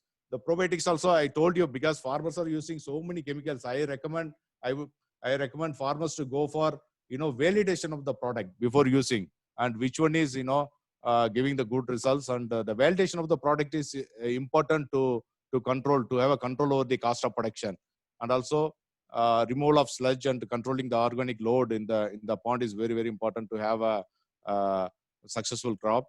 And with this I conclude, and thank you very much. Thanks one and all. Okay, thank you very much, Mr. Ravi Kumar, for your very interesting and informative presentation. Sorry, the last slide, one more slide. Sorry. I would like to thank, acknowledgements. I would like to thank Mr. P.S. Narendra, Executive Director, Global Group, India. And I would like to thank Dr. Arul Victor Sres. Okay. Okay, thank you, Mr. Ravi Kumar. Yeah, thank you. Thank you for the interesting and informative presentation. And I would like to thank you very much from INFOFISH team. in favor of INFOFISH team for becoming the sponsor of INFOFISH webinar, as a Growell group as a sponsor of this webinar event. And so we'll now move to our next presentation. Before going that, I'd like to thank you all the participants for your active participation. And we already got a few questions. And I would like to request all the participants to send their questions to our to Q&A option in the webinar chat option or Q&A option. So this is the time for our next presenter, and we know Dr. Hua has extensive experience in shrimp nutrition and disease management. He worked for both government research organization and with the leading multinational companies in Vietnam. He's now working as a global technical director, Imperial Products, Cargill Incorporation. He will be presenting approaches to reduce shrimp disease risk. So, Dr. Hua, it's up to you. Yeah. Yeah. Hello, Dr. Hua, can you hear me? Yeah. Yeah. Yeah. It's over Yeah. to Now you. I have to open my file.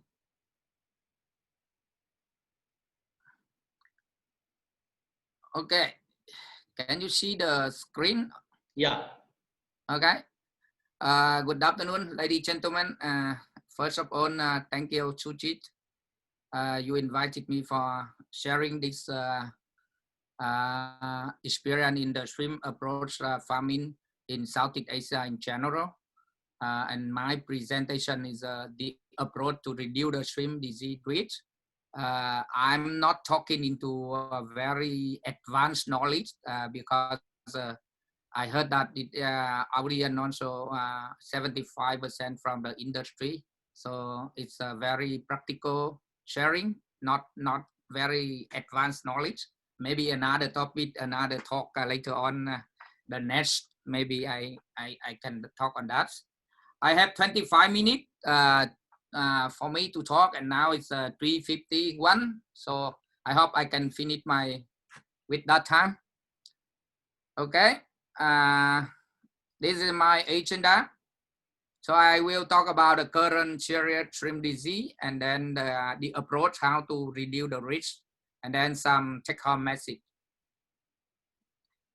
So here's the current serious shrimp disease we are facing now with the shrimp industry. The first is a white spot syndrome virus, and this is a very big trouble during the cold season, and very surprising that now not only in the cold season but also it happening in the hot season also. So this is very surprising with the industry now with the white spot virus. And the approach with that virus, the only way that the biosecurity to stop the carrier.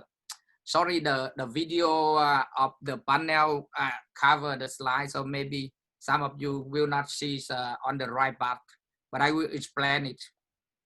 And the second is the ESB. It's called by the microsporidium. This is also one of the big challenge now of the shrimp industry, because when the farmer have this disease, the shrimp is not die, but it's not grow, and so it costs a lot of feed.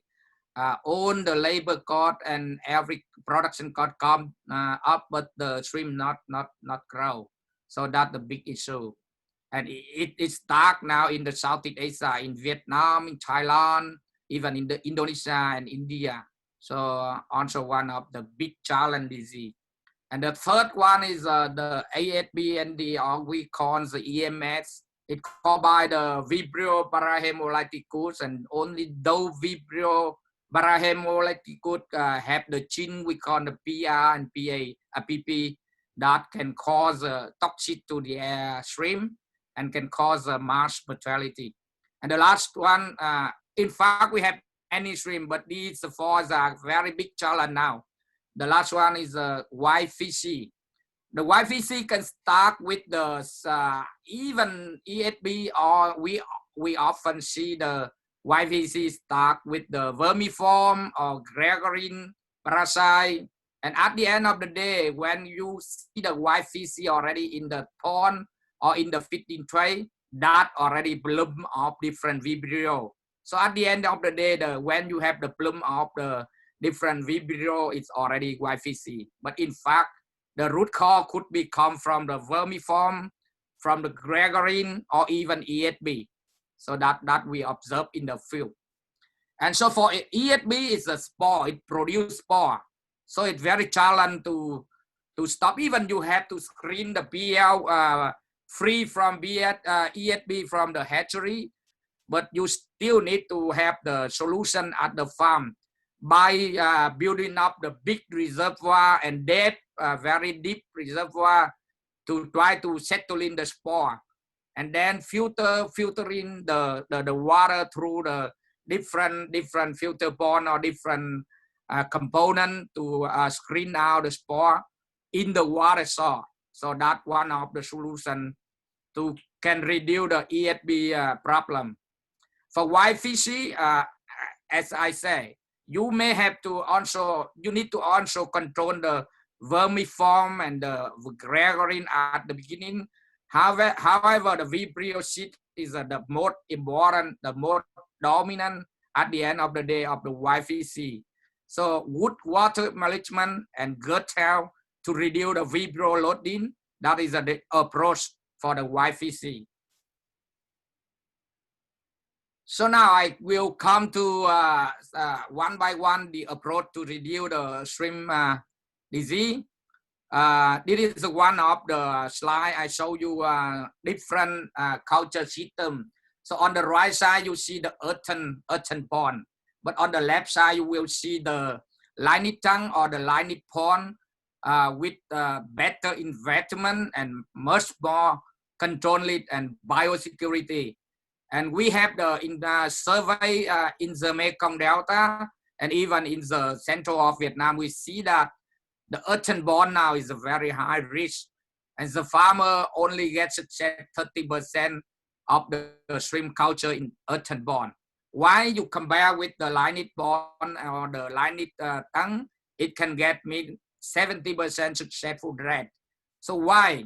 Because we see that it's a very big difference in terms of the biosecurity, the control, quality, the biosecurity in between the two systems. So for example, if you have the white spot, it's a very high risk for the earthen pond in the white spot season, white spot virus season. So most of the earthen pond will be infected. But the lined pond or lined tongue, you can have the orchid mat to stop the bird or the fan to stop the crab on the carrier. All the water you filter very carefully so you can eliminate on the white spot carrier. So that's why we have the more successful. And not only that, not only biosecurity, but also much better environment in the lined tongue and in the lined pond, because they stock very high density, so they are willing to have the to invest the health nutrient, and even they want to use premium hatchery or nursery feed at the beginning, very expensive feed. So they are willing to invest that, so to get the better growth, better strong animal, better healthy animal. So that also reduce the risk of the disease later on.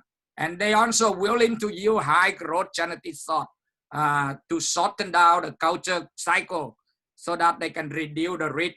Even they have the disease of, for example, if you have disease infection at 60 days, the size of the shrimp in those more market. But in the earthen pond, at 60 days, still small to sell to the market. So that's why in lined pond, lined tongue, they want to use a high growth genetic sort to shorten down the culture cycle.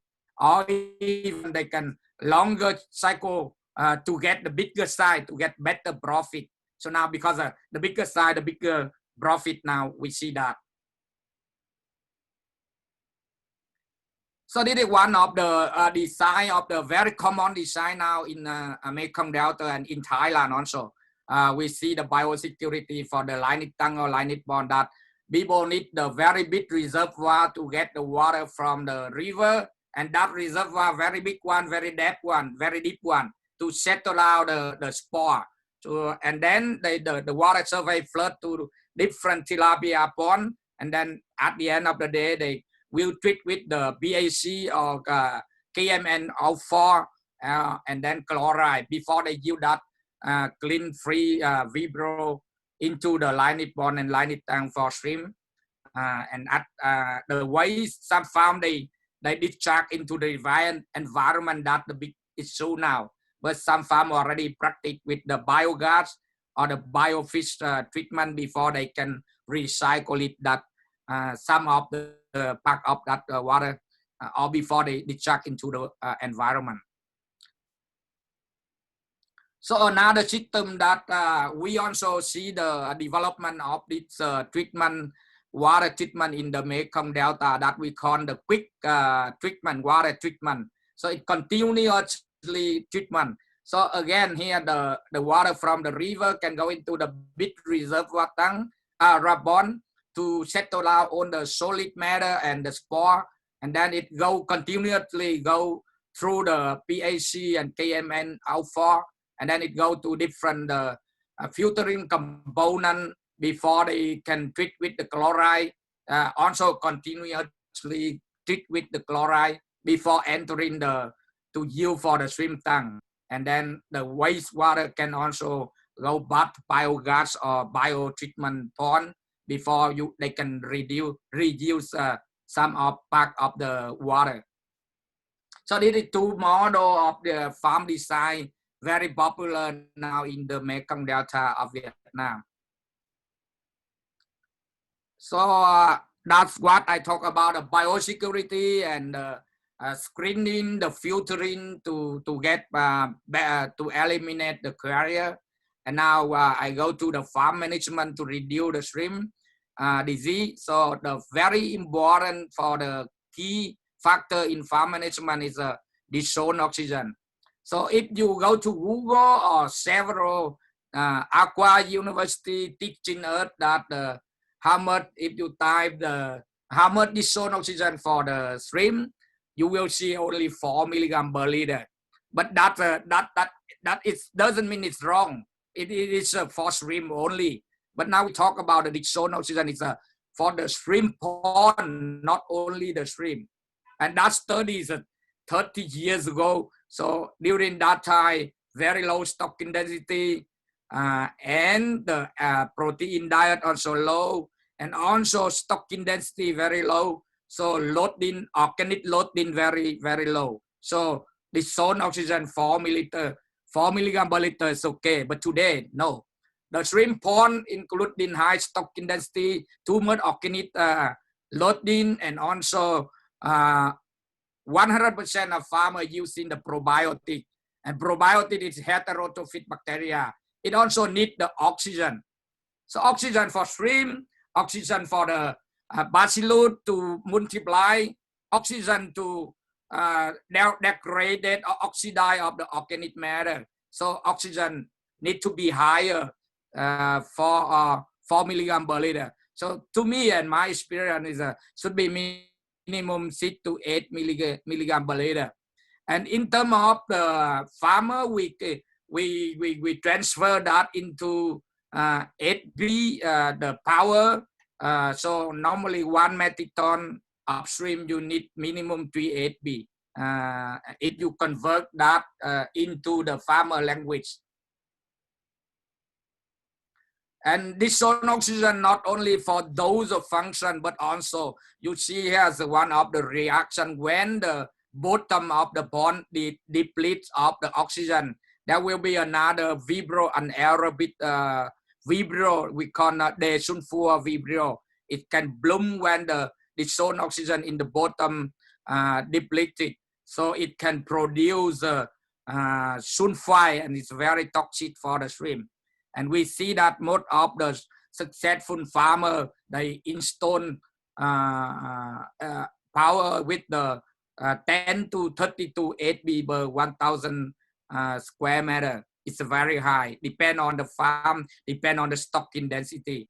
but I see that minimum 28 beaver 1,000 square meter. That most of the farm I observe, successful farm I observe through my consultant, through my visit.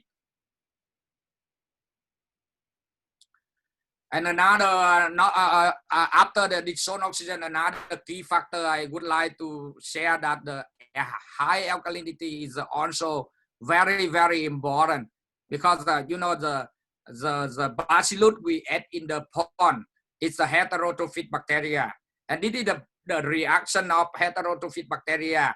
So it means one bacillus, if you want it multiply into many, it needs the nitrogen from ammonia, it needs the carbon from molasses, it also needs the bicarbonate from alkalinity form, bicarbonate form. So that's why we need very high bicarbonate form, and we clean up that alkalinity. If you culture the monodon, it's 80 or 100 is okay. But if you if you culture the varmite very high stock, so we need higher alkalinity. And normally with those successful farm, I also observe between 130 and 200 milligram per liter. And also they use the probiotic and molat every day. The next factor is the pH. The pH is also one of the important factor that we have to manage to reduce the stress for the animal. And you know, normally is for my experience, it's between 7.5 to 7.9. If you can keep 7.5, 7.6, 7.7, that's the best one. Why? Because if you see here in the form, the effect of the pH in relation of the carbonic form, you will see at the low pH is almost the carbonate is in the carbon dioxide form. But if you have pH somewhere 7.5 to 8, then you have majority is bicarbonate. And then if you go higher than 8, it's carbonate. And we, like the slide, the last slide I show you, we need the bicarbonate for the bacillus to multiply. And also with that bicarbonate, it can buffer the pH very stable in the bond. Otherwise, it can flux pH during morning and during night, flux very big, and then it can spread to the stream. And you know, everything in this presentation at the end of the day, you will see all these solution is focused on the reduce the stressing for the animal, reduce the stressing and for the animal, and focus on the carrying capacity.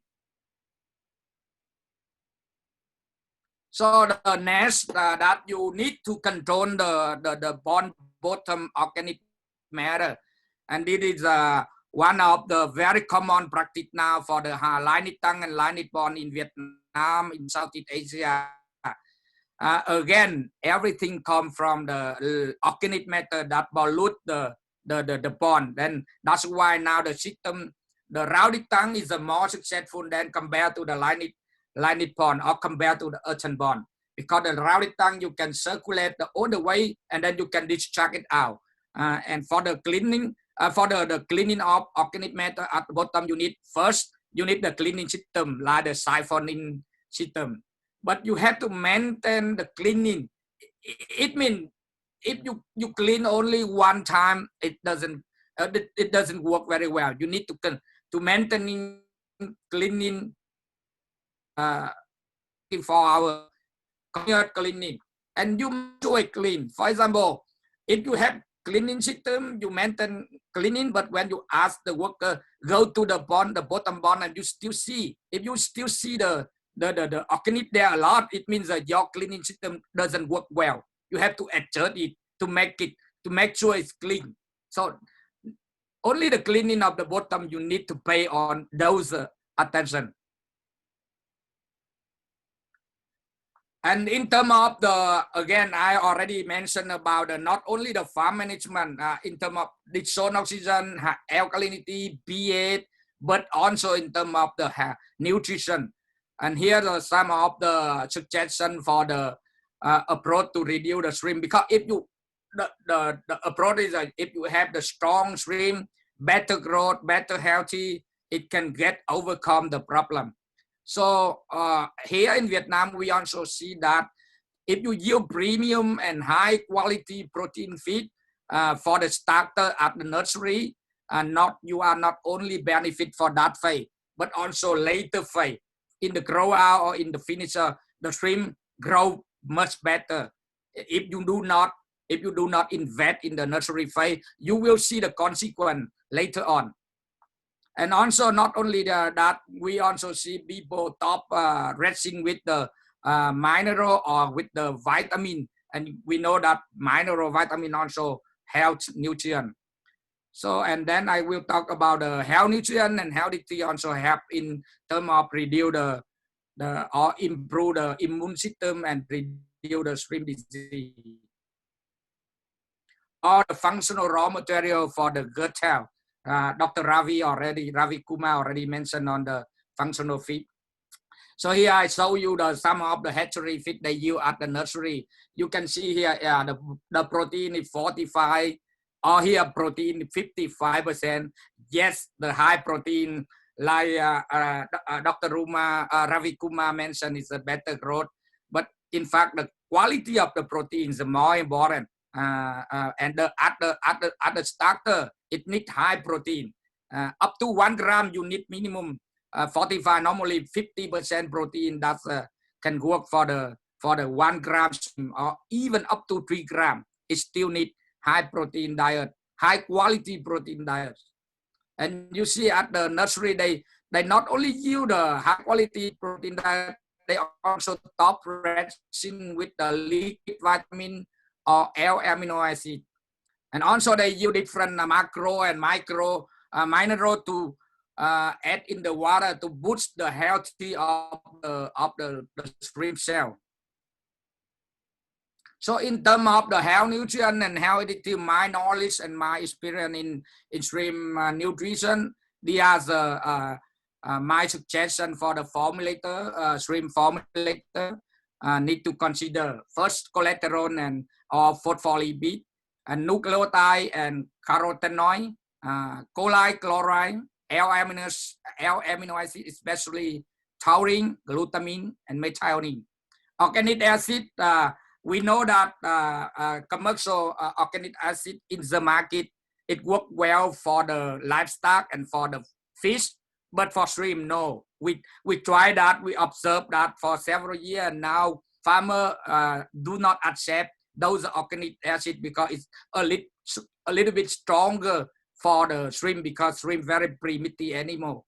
So that's why they stop using the organic acid, top dressing at farm, because those organic in the market mostly is a combination of the formic acid, propionic, and acetic acid.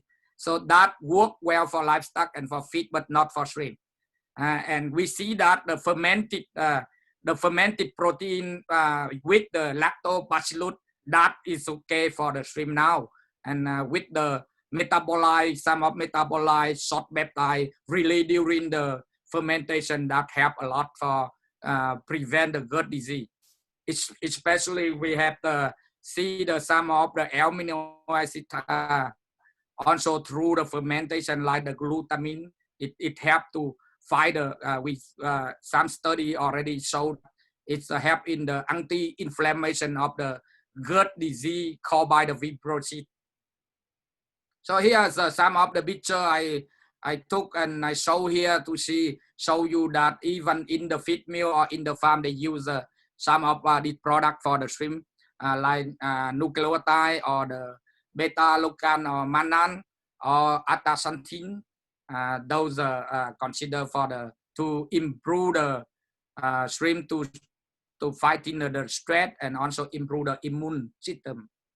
And this is one of the trial we do with the fermented corn protein replaced with the feed meal, and we see that you see the very much look healthier and better shrimp compared to the shrimp that use the commercial feed meal based on feed meal diets. And the fishy we observe from the feeding tray also totally different. So this look more digestic fishy. but this is still the color look like not totally diegetic. And this trial also using that fermented protein with adding 25 ppm of that taxanthin, but the color still much better than the commercial feed meal diet adding 50 ppm of astaxanthin. And here the result of that trial we saw it also improved a lot in terms of survival, in terms of FCR, and in terms of the production cost. And especially the Bigman, color Bigman is a two score higher. So functional feed now not only for those improvement, but functionally fit with the fermentation that can go to approach that lower the pH of the gut, that can favorable for beneficial bacteria, but also activate the enzyme in the gut to improve the nutrient uptake for the whole diet, not only the fermented raw material itself. So finally, I have summarized how message, and I think that I have enough time for 25 minutes. So just summarize some of the take-home message. The first is we see that yes, genetic sort is a different genetic sort. We have produce different growth. In the bath we see 0.2, 0.2, a little bit higher than 0.2, but now the shrimp can grow 0.4 up to 0.5 gram per day. That's very big difference in terms of genetic sort. And farmer need those genetic shrimp PL to get faster growth, to get the bigger size also for better profit. So water quality management to reduce the shrimp disease, it should focus on high DO, high alkalinity, and average pH must be below 8, but higher than 7.5 to control the Vibrio and then the toxic gas.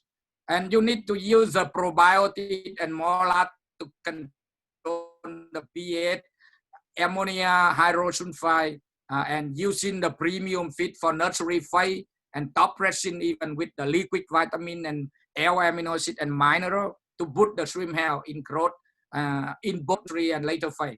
And formulator need to focus on the health additive like I mentioned, cholesterols, nucleotide, choline chloride, carotenoid, and organic acid. And normally we formulate the shrimp. We mainly focus on the growth, but we pay less attention on these health, nutrient, and additive. But it's very important to bring up the immune system to fight in the stress. And shrimp very if you focus on the stress management, you will succeed. And finally, the fermented protein is the one of the fish meal alternative that can reduce the gut health, prevent the gut, improve the gut health, and reduce the gut disease. Also, the feces from that functional feed can also improve the water quality for better performance also. So thank you very much. I think I have finished in time in 25 minutes. Yeah, okay. Thank you, Dr. Hoa, for your brilliant presentation and the practical solutions to reduce the disease risk. And now we are going to open the floor for the participants in our most expected session, the question answer session. And we already received many questions from our participants to our speakers. So I want to start with Dr. Melba. Already answered some of the questions.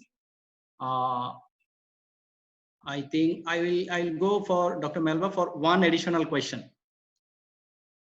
Sure. Yeah. So we see that you are discussing about the PMP for improving aquaculture biosecurity and how private sector can be engaged.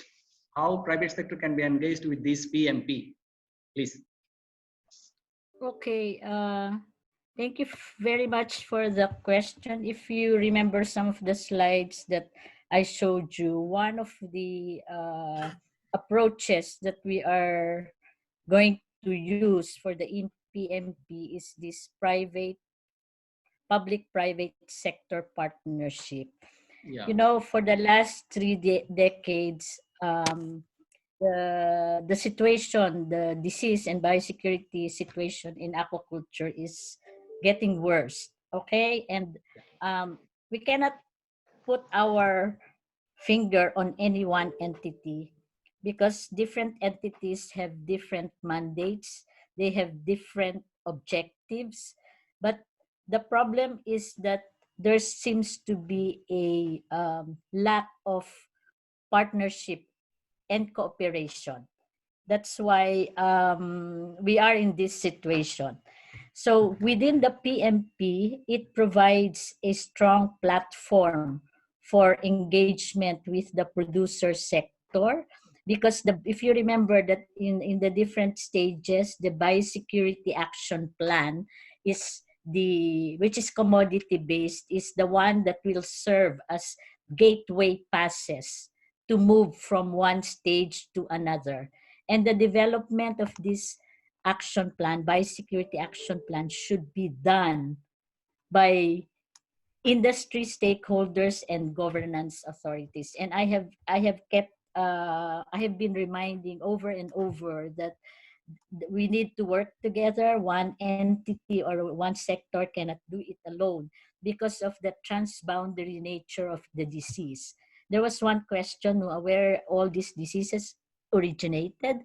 We don't know. It can come from either wild population, it can come from anywhere. But I think the most important is we have the disease, so we need to manage it. And if we are aware of other diseases happening in other countries, we need to be aware and we need to continue to be vigilant. There was a time in the shrimp sector wherein there was a relatively there was a period with relatively free from diseases, and the sector became complacent until append hit the sector again. So this business is very risky, and I think the private sector, I'm not a practitioner, the private sector can attest to this. Even in the aquaculture insurance, diseases is considered as #1 peril. So we need to be always vigilant and not remain complacent. And we can only establish this vigilance if the different sectors will work together very closely, so that we will support this sector that we all love, because this is the source of the food that we like so much. This is the source of our livelihood and so many benefits. So thank you, Surjit.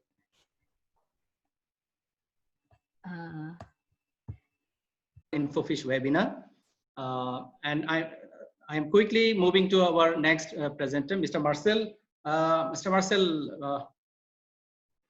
I see you are discussing about different application of different information technologies in hatcheries, in farms, like the rapid test kits or the Artemia substitutions or the single cell protein. So what do you think these IoTs will change abrupt in the next few years or next decade in aquaculture? That's a very good question, Sujit. I think, technology is here to stay. And it gives us a lot of leverages on the processes, on our understanding of what we do, what we planning, and what we're achieving. So I think like that, if you have a process that needs a few steps, so technology will give you, assurance, and will give you the validation that you need to continue or to change your processes. So I think overall technology is here to stay, and we can all take advantage of that. And there is, as you said really well, there's many ways of using technology, whether it is, a multi-pathogen test like the people from Genix that provide, or whether you're using tools in the farm to measure in real time your water quality, you know, like the people from Oxygard, or for example, when you measuring accurately the weights and length of very tiny animals that are difficult for you to do it on your own, you know, on your own proceeding, you know. So and that's the case for the people from Expert Sea and so on, so on. So I think those things, those are all very good technology that is here to stay, and we luckily have the ability to take advantage from that. Okay, thank you, Marcel. Thank you for your answer. And I think our participants will be benefited with this. And now quickly, I'm moving to Mr. Ravi Kumar. I think Mr. Ravi Kumar has a lot of questions. So I think you can start with, do you want to start with one by one, or because of the time constraint, I think we cannot answer all these questions through you, or we will answer through our Q&A option. So Yes, first sure. question I'd like to raise to you. This one, when using high protein feed, farmers facing problem of high total ammonia nitrogen in the pond. So kindly inform the optimum protein content and ways to manage. Please, Mr. Ravi. Normally, the protein, you know, in India, it's ranging between like a 34 to 38, you know, for Venami feed, you know, 34 to 38% protein. So my advice is, you know, for example, functional feed, we produce with the 30% protein with the high quality amino acids. Very stringent feed management is essential. For example, we have developed a SOP to help our customers. The normal feed, when the shrimp size is 10 gram in size, the normal feed we recommend is around 28 kg per 100,000 of animal. Whereas the functional feed with the 38% protein, we recommend only 18 kg. We are getting, you know, much better performance with the 18 kg when, you know, when compared to the normal feed with the 26 kg, 26 to 28 kg per 100,000. So as I told you, very stringent feed management is essential when you go for high protein feed. That is mandatory. And we should not think, you know, we have to have a different control measures, you know, how to control the feed. And slightly, I would say, slightly underfeeding is much better than the overfeeding. Okay, thank you very much. So related to functional feed, we'll go to next question. One of our participants is asking for Mr. Ravi Kumar. Please inform how many farmers have used functional feed and what is the FCR? See, farmers, I can say our customers, we have more than, you know, 300 farmers, they used functional feed. Okay. FCR, it's very difficult. It's ranging, you know, between, in my R&D farm, we had FCR with the fermentation technology combination of functional feed. We had very low, even I could not believe it was 0.8 last drop. Okay. But there are cases also 1.2, you know, 1.6, 1.4. But it depends on, it's not only about the functional management. You know, the crop is, you know, in my slide, you could have noticed one car, you know, the crop is like a car. And you have 4 wheels, you know, one is like a feed, functional feed, other one is like a seed, other one is like a farm management, other one is like, you know, they were infrastructure and the etc. So it's not only functional feed, even with the functional feed is giving good results with the better management practices. Okay. If you don't follow, without following better management practices, we cannot expect good FCR. Okay, thank you. So I'll take you another, the last question for you. It is in Benami culture with stocking density 50 pieces per kg, how much area can cover by one auto feeder? Auto feeder, you know, normally we have like, you know, for that density, we have 2 auto feeders for that density. Okay. So thank you very much. Thank you, Mr. Ravi Kumar, for your time. And I'm just quickly moving to Dr. Daihua. Yes. Yes. Dr. Daihua, I think all the participants enjoyed your all the presentations, but I think you received a lot of questions. Yeah, I just have the answer for many questions. So I think you already answered many questions. Yeah, I already have many. for my side, from my side, I just want to ask you one question, additional question, Yeah. and that is, do you think building immunity by the health nutrients uh, uh, is more effective than the treating disease stream with the health management products? I think I'm making clear to you. Mm. If you use the health nutrient products in the feed, it is better, or if you treat the disease stream after the when the disease outbreak. So which one is better? Yeah, very, very good and interesting question. And you know, this is one of the missing knowledge from many farmers. You know, the shrimp is a cold animal and it's very simple animal, very primitive animal, and it is live in the water. So Okay. not like we are human being or the livestock, we can control many factors we can control, but in the water, it's impossible. So if you approach only the health nutrient, to me, my question, no, not good. It's a combination in terms of the farm management, health nutrient, even high quality feed. Not only consider in terms of health attitude or health nutrient, but high quality feed also we can consider to boost the immune system, because it makes shrimp stronger. It makes shrimp stronger.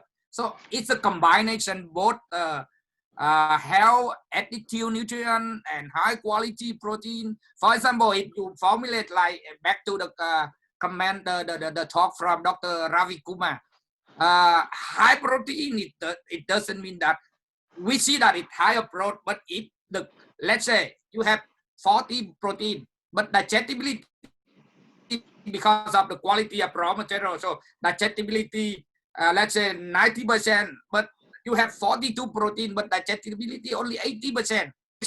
Which one do you think? To me, it's a 40%, but 90 digestibility. That's the better compared to 42 protein, but only 80 digestibility. So you know what I mean. The quality of the diet is also one of the things we have to consider, that like the health, that health nutrition, and also the beer quality and the farm management all together to have the shrimp farm success, because the shrimp not like human being, not like the livestock. Okay, thank you, Dr. Hua. Thank you for your excellent answer. So I think all the participants will be benefited, and thank you. I'll just go for our next. Before conclusion, I would like to give you the quick summary of the webinar. With all these presentations, we tried to address the technical issues faced by the primary producers during this challenging time. We can now say that the biosecurity will be followed more stringently than ever before at every stages of seafood value chain. So we hope and believe that progressive management pathway for improving aquaculture biosecurity will be the useful tool for capacity building by the public-private partnerships at regional, national, and international level. And having said that, Internet of Things will be used more frequently in hatchery to farm in future, and along with the functional feed, bioremediation products for a specific purpose can reduce the cost of production and contribute actively in sustainable shrimp farming. So application of health nutrients in feed will be more effective than treating a disease shrimp with health management products. So we do believe that our panelists, we are conscious enough to highlight these issues, and these the participants learned a lot from this webinar. And before conclusion, I'd like to invite Ms. Charlene Maria Anthony Swami, Director INFOFISH, to deliver her closing speech. So till then, I'd like to say goodbye to you all, and I wish you all the panelists and all the participants good health, and see you in our next webinar, next InfoFish webinar. Thank you all. Thank you. So it's over to you, Shalin.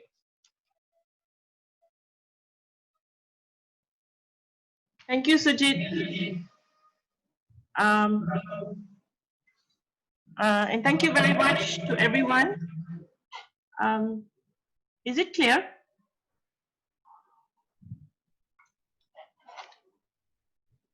Okay, thank you, Sujit, and thank you, a very big thank you to each and every one of you here who have made your time to be at this InfoFish technical webinar.